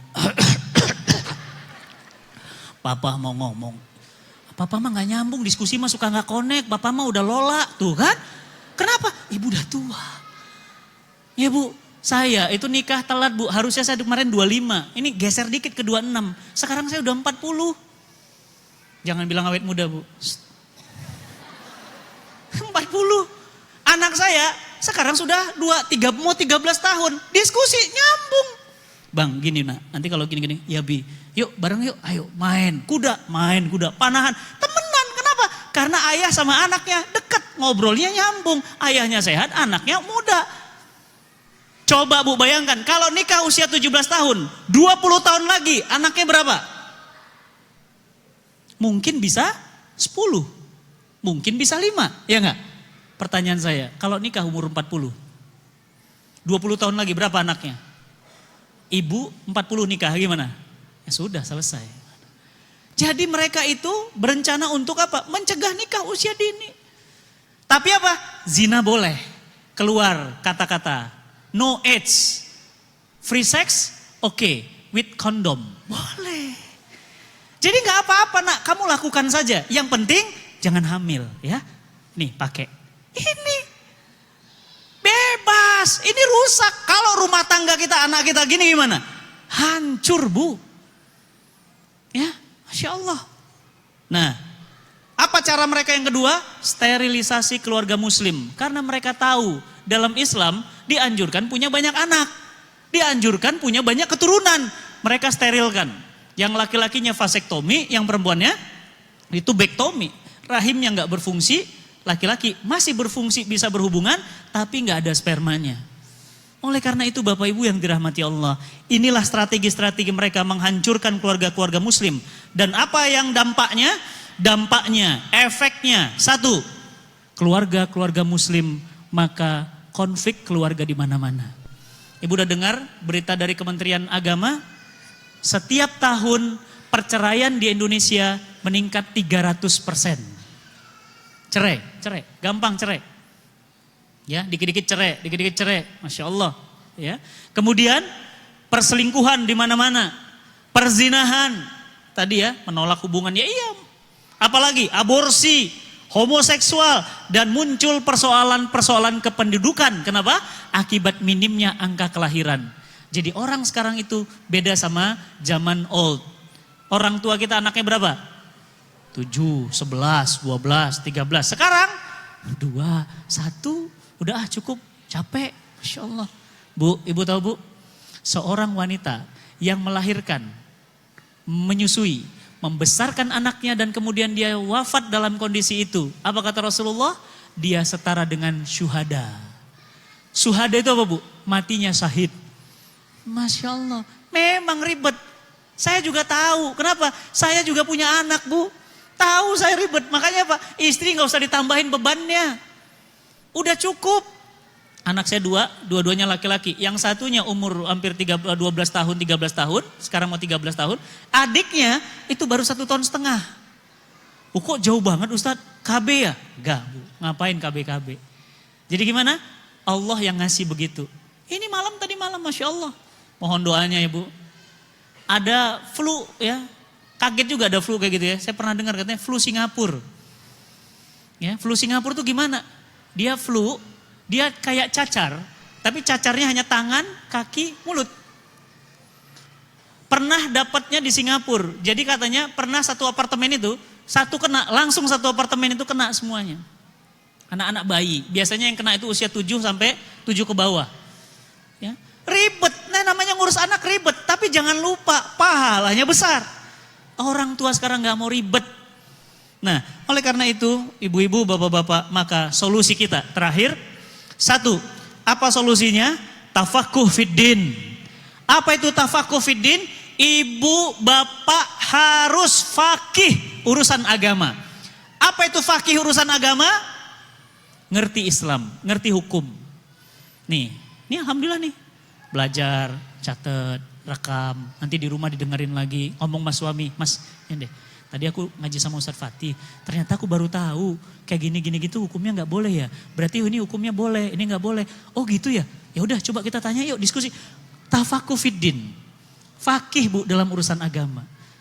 Mama, aku mau nanya, tadi malam aku mimpi apa nak? Ya mimpi itu sih Ma, kayak mimpi berhubungan gitu, cuma yang keluarnya bukan ini mah, bukan putih tapi bening. Ini apa? Ibu harus ngerti.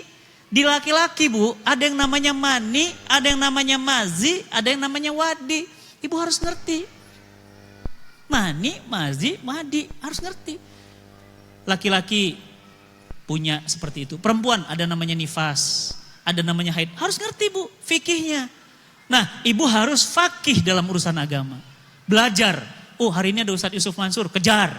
Oh besok ada Ustadz Felix Yao, kejar. Oh ada Ustadz Salim Filah, kejar. Ilmu. Kenapa? Fakih urusan agama. Jadi nanti anak-anaknya anak-anak hebat. Anak-anak soleh. Kenapa? Ibunya hebat. Yang kedua, apa yang harus dilakukan? Yang harus dilakukan adalah berdakwah. Sudah punya ilmu? Gak boleh makan sendiri. Sharing. Bu mohon maaf.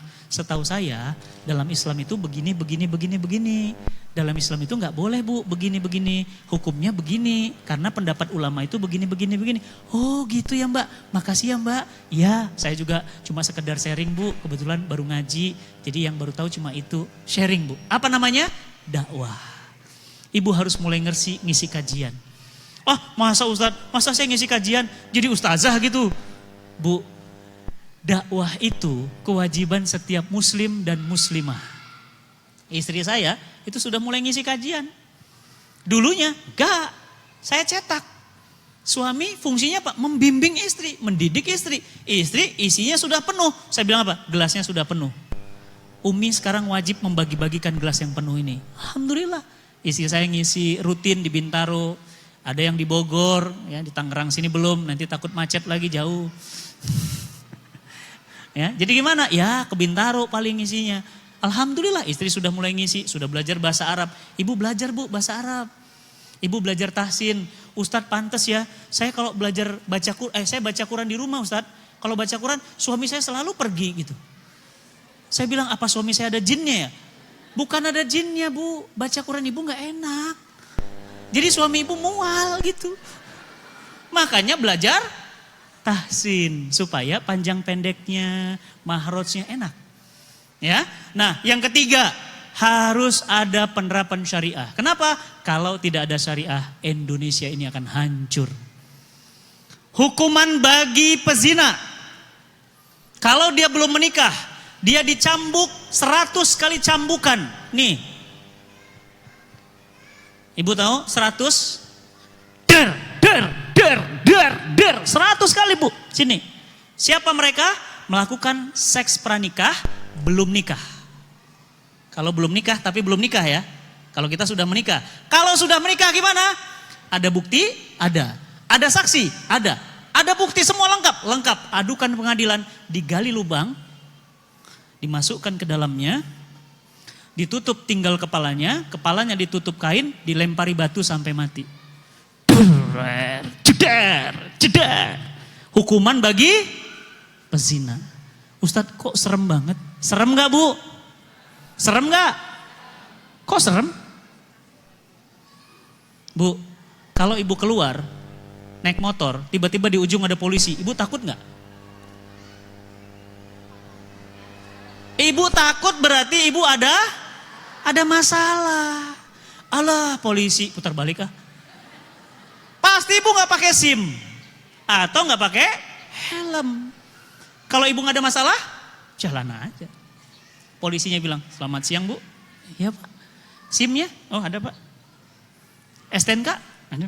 Bapak BPKB mau gak pak? Dimainin. Nama bapak siapa? Biasa. Kenapa? Karena gak ada masalah. Orang gak perlu takut dengan syariah. Kenapa? Kalau tidak ada, siapa yang akan dihukum zina? Ya pezina. Siapa yang akan dipotong tangannya? Pencuri. Kalau gak mencuri, ya enggak. Tapi Ustadz, masa hukumnya dilempar batu? Bu, zina itu di dalam Islam dosanya besar, rusak keluarga. Maka Islam tegas kepada hal seperti itu. Kalau mau nikah, nggak boleh jajan. Dan dalam Islam juga tidak ada tempat jajan. Mau nyari kemana? Kalau sekarang, oh Masya Allah, di mana-mana. Ya. Nah, oleh karena itu, bapak-bapak yang dirahmati Allah, ya. Bapak, ibu-ibu yang dirahmati Allah, inilah materi waspada penghancuran keluarga muslim. Saya ingin menyampaikan materi ini mudah-mudahan dan mendoakan mudah-mudahan rumah tangga kita Allah jauhkan dari strategi mereka. Amin ya rabbal alamin. Allah jauhkan dari perpecahan, Allah jauhkan dari kehancuran, dan Allah jaga anak dan keluarga kita dari kehancuran. Baik, silahkan kalau ada pertanyaan, ada diskusi dan tanya jawab, dipersilahkan. Kita masih punya waktu yang cukup untuk sampai sebelum zuhur insyaallah. Sebelumnya ada pertanyaan. Ya. Ustadz, bagaimana cara yang baik untuk menjelaskan ke anak tentang pacaran? Bagaimana cara mencari pasangan yang sesuai dengan Al-Quran? Ya. Yang pertama, ya, kalau dengan anak-anak bu, anak remaja jangan ngomongnya halal haram. Tapi diajak diskusi, diajak ngobrol kayak temen. Diajak ngobrol. Caranya bagaimana? Jelaskan sama dia bahayanya, dampaknya kepada dia. Contoh jelaskan. Nah, kamu mau gak hidupnya berkah, urusanmu mudah, cita-citamu tercapai, badanmu sehat, wajahmu ceger, wajahmu ceria, ibadahmu tenang, mau. Jangan dekati zina nak. Apa itu zina mah? Zina itu masuknya kelamin laki-laki ke dalam kelamin perempuan yang bukan mahramnya. Mulai. Oh, tapi kan aku kan sama si Nana kan nggak zina mah. Aku kan cuma makan bareng, duduk bareng. Nah, deketin aja udah nggak boleh. Kenapa? Karena awalnya kamu memang nggak gitu, tapi awalnya makan bareng, duduk bareng, pegang tangan, dan laki-laki pegang tangan perempuan itu beda energinya. Awalnya kamu cuma makan bareng, boncengan bareng, main bareng, lama-lama kamu akan mengarah ke sana. Nah. Tapi gimana dong Ma, aku udah naksir sama dia. Nah sabar, kalau memang kamu naksir sama dia, kamu memang sudah cocok sama dia. Sekarang kamu kelas berapa? Sekarang aku semester kelas SMA kelas 3, sabar. Kalau memang kamu sanggup, nanti insya Allah kalau udah kuliah, dan jangan ada interaksi dengan dia, nanti mama dan papa bicarakan lebih lanjut. Nah, kemudian gimana? Anak ini harus belajar Islam. Supaya apa? Dijelaskan kepada dia bahwa apa? Konsekuensi jadi seorang laki-laki adalah jadi seorang ayah. Jadi orang suami. Dijelaskan Bu. Kalau perempuan gimana? Kalau perempuan dijelaskan juga. Apa? Nah, kamu mikir gak? Aib keluarga nak. Kalau ada apa-apa dengan kamu, kamu hamil. Kemudian, kamu biarkan anakmu lahir tanpa suami karena dia lari dari kamu. Iya sih mah, ngeri juga ya. Oke, kalaupun dia tanggung jawab, ini nasabnya gak bisa nyangkut ke kamu karena kamu belum nikah sudah berhubungan. Astagfirullah. Terus gimana? Sabar nak. Ya bagaimana dong sabar? Yang pertama, jangan ada kalian berduaan. Jadi ajak ngobrol. Jadi jangan, apa, gak bisa Bu, anak sekarang gak bisa. Ibu masih ingat kemarin ada anak yang bunuh gurunya? Iya. Gara-gara apa? Cuma gara-gara gurunya bilang begini, itu kamu dari tadi ganggu terus temanmu ya? Sini, didatangin sama gurunya Bu. Karena lagi belajar kesenian, diambil chat. Cuma diginin doang. Itu anak gak terima Bu. Begitu gurunya balik badan, dipukul dari belakang, pembuluh darahnya pecah, meninggal. Anak sekarang Bu gak bisa Ibu pakai keras-keras, gak laku. Caranya gimana? Diskusi, komunikasi. Ya. Nah, tahu nggak itu bahayanya, Nak? Sambil apa? Sambil beli buku. Ada Ustadz Felixio dan saya itu ngeluarkan buku bagus Bu, bisa didapatkan di toko buku ya Gramedia dan yang ada. Judulnya Udah Putusin Aja. Itu buku bagus, bentuknya kartun, anak-anak suka bacanya. Kalau bukunya teks tebal-tebal banyak ayat, mereka pusing Bu. Itu sengaja kami buat bentuknya gambar. Judulnya pun keren. Udah putusin aja. Warnanya ada yang pink, ada yang biru. Nah, untuk anak-anak ibu yang perempuan, ada juga kami buat buku judulnya ya, Yuk Berhijab. Itu juga sama, banyak gambar, banyak cerita dan jrep semuanya. Sehingga apa? Sehingga anak-anak itu senang bacanya. Jadi itu. Kemudian, Ustadz bagaimana mencari calon pasangan yang sesuai dengan Al-Quran? Sebelum mencari pasangan sesuai dengan Al-Quran, kitanya dulu harus sesuai dengan Quran. Catatannya satu, kalau ibu mau cari pasangan sesuai dengan Al-Quran, yang penting yang dicari itu soleh. Kalau perempuan, solihah. Itu aja dulu. Kenapa?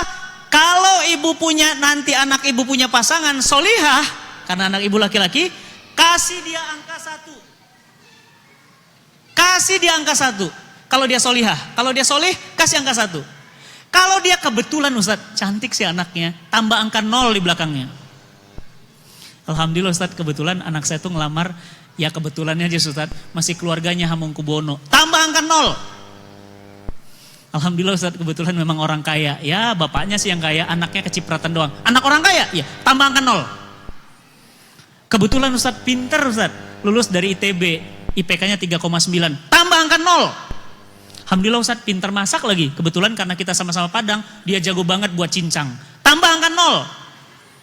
Alhamdulillah Ustadz pinter mijet. Kemarin aku tes Ustadz, mijet kakiku. Enak banget, tambah angka 0. Makin banyak nolnya, ini anak gimana? Makin mahal. Tapi kalau nggak ada angka 1-nya, anak orang kaya, cantik, 0. Cantiknya dipakai untuk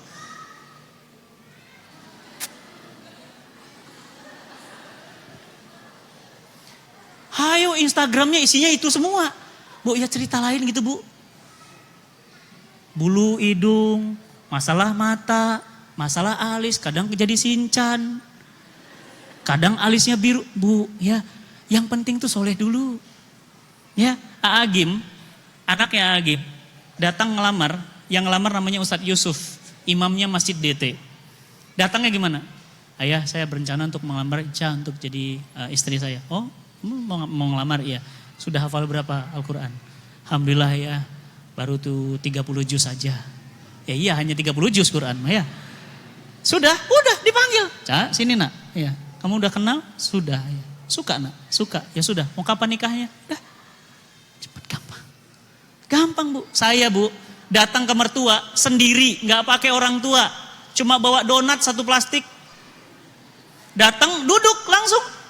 Assalamualaikum Pak, waalaikumsalam. Dari mana tadi? Iya dari rumah gini. Loh, nggak ditemenin siapa-siapa? Enggak Pak, insya Allah karena ini urusan saya sendiri, saya yang tanggung jawab sendiri Pak. Wes.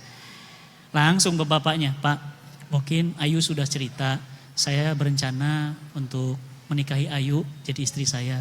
Oh iya, Ayu sudah cerita, sebentar ya, dia ke dapur Bu. Saya udah deg-degan, saya bilang, waduh ngambil pisau nih mah. Rupanya ngambil kalender Bu. Langsung tanya, rencana kalian tanggal berapa? Saya sih mintanya 17 Syawal Pak. Kenapa Syawal? Karena sunnah hukumnya menikah di bulan Syawal Pak. Oh gitu, jangan 17 Syawal, kelamaan. 7 Syawal saja. Dalam hati saya apa? Oh, gua 17 Syawal aja mau. Apalagi 7. Iya Pak, siap. Langsung, ibu tahu saya waktu itu datang naik becak. Pulang naik becak. Saya nggak bawa apa-apa, nggak punya apa-apa. Dan mertua saya nggak nanya, kamu kerja di mana? Cukup lihat tampilan dan kemudian orang tua saya bertanya tentang Islam sedikit, sudah yakin? Iya. Nak, kamu udah cocok nak? Iya. Ya udah, tanggal 7 Syawal ya, insyaallah. Sudah selesai, gampang Bu. Yang penting solehnya dulu. Kalau dia sudah soleh, syukur-syukur. Ustadz, alhamdulillah Ustadz, sudah soleh, ganteng. Itu bonus Bu, 0. Sudah soleh, anak orang kaya, bonus. Jadi bagaimana perintah Quran? Cari yang soleh, solihah dulu. Kalau sudah solihah, insya Allah Bu, aman Bu. Hijabnya terjaga, tatapan matanya juga terjaga, gitu ya. Mulutnya juga terjaga. Udah pokoknya, insya Allah tenang. Apa kata Rasulullah SAW? Nikahilah wanita itu karena 4 perkara. Cantiknya, agamanya, keturunannya, dan hartanya. Nikahilah dia karena agamanya. Kamu pasti beruntung. Dan setelah saya nikah, saya baru tahu benar. Ternyata agama membuat saya tenang Bu. Coba bayangkan kalau saya nikah karena kayanya. Wow, sudah. Ribut dengan duit, tiap hari ceritanya duit. Gak selesai-selesai. Ya, jadi itu. Yang kedua, bagaimana cara mendidik anak remaja yang malas sholat berjamaah ke masjid agar mereka punya kesadaran. Yang pertama, ayahnya harus jadi teladan. Karena banyak ayah ibu mulutnya berbusa-busa. Sholat ke masjid, sholat ke masjid, sholat ke masjid. Bapaknya selalu sholat di rumah. Apa kata anaknya? Ah, ngomong doang lo. Ah, tuh. Anak sekarang Bu. Allahu Akbar, Allahu Akbar. Ibu langsung sholat, ibu jadi teladan. Bapak jadi teladan. 1. Yang kedua, ajak mereka sejak kecil. Biasakan, bawa ke masjid. Makanya masjid itu Bu, mohon maaf, harus ramah sama anak-anak. Kadang-kadang masjid kita itu Bu ya, anak-anak bersih banget, pergi sana. Jangan Bu, mereka takut jadinya. Biarkan mereka duduk di sini softnya, biarkan mereka main-main. Kenapa? Tapi tetap dikasih tahu, nanti pada saat sholat, kamu tenang ya, gak boleh lari-lari ya nak ya. Nah, kemudian apa lagi? Yang ketiga, kalau anak itu tidak mau ke masjid, mohon maaf. Bukan bapak ibu yang minta agar mereka punya kesadaran. Coba introspeksi. Kenapa anak dan istri kita nggak nurut Pak? Jangan-jangan bapak dan ibu menyulangi anak dan istri dari harta yang haram. Kalau anak susah diatur, kalau istri kerjanya bangkang, jangan-jangan darah dan dagingnya tumbuh dari harta yang haram. Orang yang tumbuh dari harta yang haram, susah diajak dekat sama Allah. Jadi pembiasaan, teladanan, makanan. Ya, insyaallah. Kemudian yang ketiga. Banyak pertanyaannya. Ustadz, bagaimana sikap saya dan suami jika sudah menerapkan hukum Islam? Tetapi keluarga besar dan tetangga pun jadi berubah sikapnya. Karena itu saya dan suami merasa terasingkan. Oh iya. Maksudnya bagaimana Ustadz kalau suami dan istri sekarang sudah mulai Islami?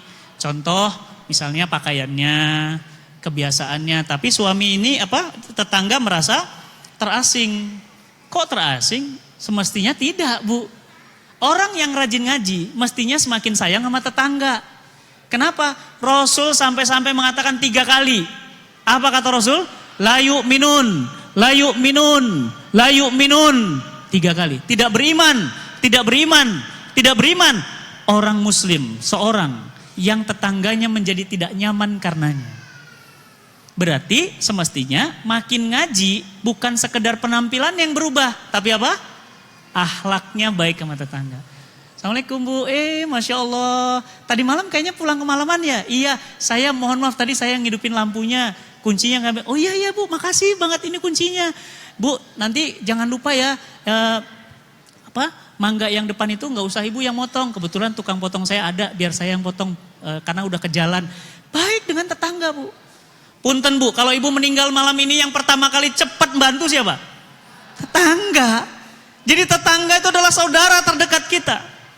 Jadi semestinya makin ibu solihah, makin suami solihah, semestinya tetangga nggak merasa asing. Semestinya semakin dekat, ya. Kemudian, waktunya hanya 5 menit lagi, ya. Berarti rezeki yang dibalas ya, yang enggak, ya nanti kapan-kapan ya. Ustadz, alhamdulillah nak saya sudah punya buku bacaan yang Ustadz sebutkan tadi. Afwan, adakah buku-buku Ustadz yang lain yang ikut hadir di pameran buku Islam JCC sampai 18 sampai 20 April? Ya, saya ya insya Allah baru akan mengeluarkan 2 buku pribadi, 2 buku tahun ini. Jadi belum bulan April belum. Tapi buku-buku yang saya dan Ustadz Felix buat banyak ya. Ada Yuk Berhijab, ada Udah Putusin Aja, ada tentang khilafah ya. Ada buku tentang Ghazi, itu peperangan umat Islam, banyak ya. Kita ada mengeluarkan sampai 12 buku. Bisa dicek nanti di pameran buku Islam ya, cari saja stand Al-Fatih Bookstore ya. Insyaallah di sana ada buku-buku kita yang bisa ibu-ibu dapatkan untuk anak-anak di rumah ya. Saya pikir itu insyaallah pertanyaan-pertanyaan yang lain mohon maaf belum bisa terjawab karena waktunya terbatas, dan insyaallah nanti bagi yang ingin bertanya lebih lanjut ya, saya bisa menyediakan nomor handphone ke panitia, silahkan boleh diminta dan boleh ditanyakan ya, insyaallah nanti saya akan jawab pertanyaannya via WA. Sebelum ditutup, ibu-ibu yang dirahmati Allah, tadi saya sudah bilang umat Islam di Indonesia yang tidak bisa baca Quran berapa persen? 53%. Berapa banyak berarti? 100 juta orang. Bagaimana caranya kita bisa nolong mereka? Ibu ngajarin ke Papua, ibu pergi ke Maluku, nggak usah. Ibu cukup di rumah. Ngapain? Ambil kotak keropa ini di panitia, bawa pulang ke rumah, ibu pulang belanja, masukin. Pluk. Ibu pulang dari jalan-jalan, masukin. Ingat mereka. Masukin, penuh. Sudah penuh, telepon. Mas, tim cinta Quran Ustadz Fatih, ya iya. Tolong ambil kotak keropaknya di rumah ya, sudah penuh. Maka kotak keropak ini dihitung di depan ibu, uangnya dikumpulkan, langsung disumbangkan untuk program pelatihan bebas buta aksara Quran. Mereka baca Quran, sering-sering baca Quran gara-gara training ini, alhamdulillah pahalanya semuanya ngalir ke ibu. Padahal ibu udah meninggal, tapi pahalanya selagi dia baca Quran, pahala bacaan Qurannya ngalir buat ibu. Silahkan bagi yang mau nanti bisa didapat di depan ya. Yang kedua, bagi ibu bapak punten mohon maaf, jangan malu yang belum bisa baca Quran. Saya nggak akan tes di sini satu-satu, nggak mungkin dan nggak perlu buat saya. Kenapa? Bu, Pak, jangan nanti dibacakan sama Al-Quran. Kalau sudah dibacakan Al-Quran, sudah selesai. Saya dan Ustadz Yusuf Mansur sudah mengeluarkan teknologi baru. Kalau suami ibu malu belajar, suami ibu malu untuk ngakuin bisa baca Quran, nggak bisa baca Quran, ini teknologinya pakai komputer, laptop. Jadi ambil VCD-nya, masukkan ke laptop, kita langsung di training di laptop. Jadi ada trainernya di dalam laptop. Alhamdulillah ribuan orang sudah bisa baca Quran pakai alat ini. Satu ibu beli, ibu dikasih gratis satu lagi. Jadi beli satu dapat 2. Satunya ibu boleh kasih ke mu'alaf, ibu boleh kasih ke saudara, ibu boleh kasih ke teman-teman. Bagi yang mau silahkan, nanti di luar bisa didapatkan. Dan terakhir seperti biasa saya selalu kemana-mana bawa ibu saya ya, Alhamdulillah sehat. Tadinya diabetesnya 500. Bu, diabetes 500 itu mengerikan sekali. Sudah kena ginjalnya. Mata ibu saya juga sudah rabun. Alhamdulillah sekarang sehat normal seperti biasa lagi. Ibu saya pakai obat dari Quran surat Al-Waqiah. Namanya daun bidara. Jadi di Quran surat Al-Waqiah Allah bilang begini. Nanti ada tanaman yang tumbuh di surga. Namanya daun as-sidr. As-sidr itu adalah daun bidara. Nah, daun bidara itu diminum sama ibu saya, pakai campuran bawang dayak, alhamdulillah diabetes asam uratnya turun, dan alhamdulillah bisa sehat lagi normal. Saya juga minum. Dan dipakai juga untuk mandi, untuk menghilangkan, mohon maaf, penyakit-penyakit goib dari luar-luar. Jin itu paling takut sama daun bidara. Ya, makanya mohon maaf kalau ada orang meninggal dunia, ibu meninggal, mayatnya kaku, tegang, itu disiram pakai air bidara, alhamdulillah tiba-tiba lunak, lemes. Ya, makanya daun bidara ini disebut dengan daun ajaib yang tumbuh di surganya Allah. Nah, ibu saya buat sendiri di rumah. Bagi ibu-ibu yang mau, silahkan didapatkan di luar, harganya murah. Kalau nanti mau beli lagi, di bungkusnya ada nomor handphone. Itu nomor handphone ibu saya. Langsung telepon ke ibu saya, alhamdulillah. Itu saja informasi dan pengumuman dari saya. Mohon maaf pertanyaannya belum terjawab semuanya. Insya Allah di lain kesempatan bisa bertemu dan menjawab pertanyaan-pertanyaannya. Ada? Ya, baik ibu-ibu, sebelum kita meninggalkan tempat agar kita Allah Subhanahu wa taala berikan berkah, mari sama-sama kita berdoa memohon pada Allah Subhanahu wa taala agar Allah Subhanahu wa taala mengijabah doa-doa kita.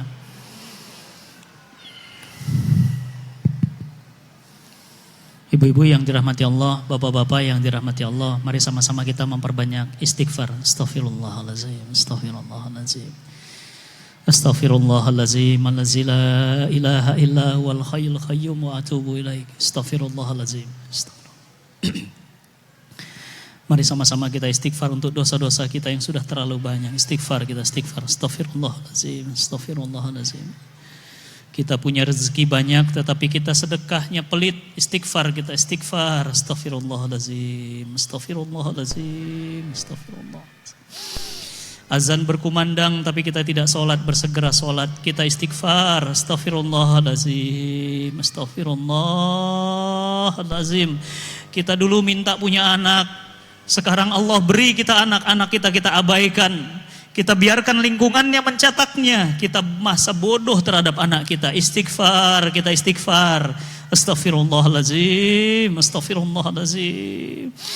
Dulu kita minta agar dapat jodoh. Dulu kita minta suami. Dulu kita minta istri. Sekarang Allah kasih suami istri ada di dekat kita. Dan kita abaikan mereka. Istighfar, kita istighfar. Astaghfirullahalazim, astaghfirullahalazim. Dulu kita minta punya rumah. Tapi rumah kita sekarang kayak kuburan. Karena rumah kita tidak pernah dibacakan Al-Quran. Padahal Al-Quran di rumah kita begitu banyaknya dan begitu indah cantiknya. Istighfar. Astaghfirullahalazim. Astaghfirullahalazim. Astaghfirullahalazim. Astaghfirullahalazim. Allazi la ilaha illa huwal hayyul qayyum wa atubu ilaik. Alhamdulillah. Alhamdulillahi rabbil alamin. Wassalatu wassalamu ala asrafil anbiya'i wal mursalin. Wa ala alihi wa sahbihi wa sallim. Allahumma rabbana zalamna anfusana wa illam taghfir lana wa tarhamna lanakunanna minal khasirin. Rabbana ya Allah, ampunkan dosa-dosa kami ya Allah. Kami sadar besok kami akan pulang. Kami sadar besok kami akan wafat dan kami tidak bersiap bekal untuk kepulangan kami ya Allah. Rabbana ya Allah, andai kami malam ini mendapati sakaratul maut, mudahkan kami menghadapi sakaratul maut. Ya Allah ya Rahman Rahimin, andai kami wafatkan kami dalam keadaan husnul khotimah. Jangan Engkau wafatkan kami dalam su'ul khotimah ya Allah. Ya Allah ya Rahman Rahimin, ampunkan dosa-dosa suami kami ya Allah. Mungkin mereka menghalalkan cara, segala macam cara untuk mendapatkan nafkah demi kami, demi anak-anak dan istrinya. Ya Allah, ampunkan dosa-dosa suami kami ya Allah. Ampunkan dosa istri kami ya Allah. Mungkin mereka lalai untuk mendidik anak-anak kami, untuk mengurus rumah tangga kami ya Allah. Dia manusia biasa ya Allah. Ampunkan dosa-dosanya ya Allah ya Rahman Rahimin. Allahumma Rabbana ya Allah, jauhkan rumah tangga kami dari perpecahan. Jauhkan rumah tangga kami dari perceraian ya Allah. Jauhkan rumah tangga kami dari perselisihan. Anugerahkanlah kebahagiaan, ketenangan dan penuh cinta di rumah tangga kami ya Allah. Anugerahkan kami sakinah, mawaddah, warahmah, dan lahirkan dari rahim kami anak-anak yang soleh dan solihah. Jadikan anak-anak kami penghafal Quran. Jadikan anak-anak kami cinta Quran. Jadikan anak-anak kami pejuang Al-Quran. Jadikan anak-anak kami yang memakaikan mahkota cahaya untuk kami di surga nanti ya Allah. Ya Allah ya Rahman Rahimin, ampunkan dosa-dosa ayah dan ibu kami ya Allah.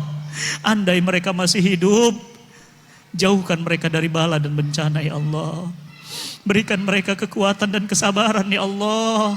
Angkat sakit dari tubuhnya ya Allah. Andai orang tua kami sudah wafat, lapangkan kuburnya ya Rahman. Jadikanlah kuburnya sebagai taman dari taman-taman surga ya Allah ya Rahman Rahimin. Jagalah anak kami dari pergaulan bebas ya Allah.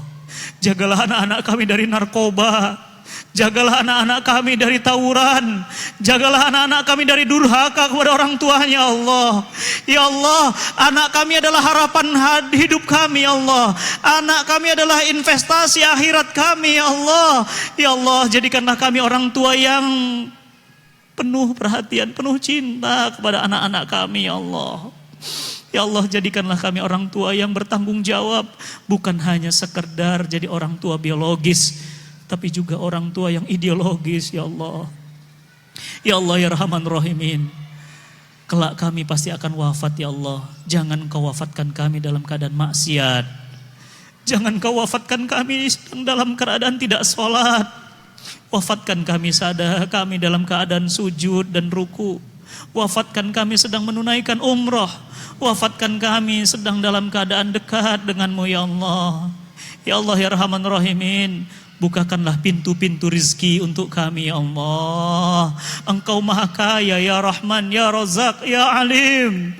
Ya Allah, lunasilah hutang-hutang kami ya Allah. Menjadi beban hidup kami ya Allah. Jangan kau wafatkan kami dalam keadaan berhutang ya Allah. Karena kami takut hutang-hutang kami menghalangi kami masuk ke dalam surgamu ya Allah. Ya Allah, bukakanlah pintu-pintu rizki dari langit. Andai ada di langit turunkan, andai ada di bumi keluarkan, andai jauh dekatkan, andai sulit mudahkan, andai haram sucikan ya Allah. Ya Allah ya Rahman Rahimin, bimbing langkah kami, bimbing hati kami, bimbing mata kami, telinga kami untuk senantiasa taat dan patuh padamu ya Allah. Allahumma Rabbana atina fid dunya hasanah wa fil akhirati hasanah wa qina azaban nar wa qina azaban nar wa qina azaban nar bi rahmatika ya arhamar rahimin. Subhana rabbika rabbil izzati amma yasifun wa salamun alal mursalin walhamdulillahi rabbil alamin.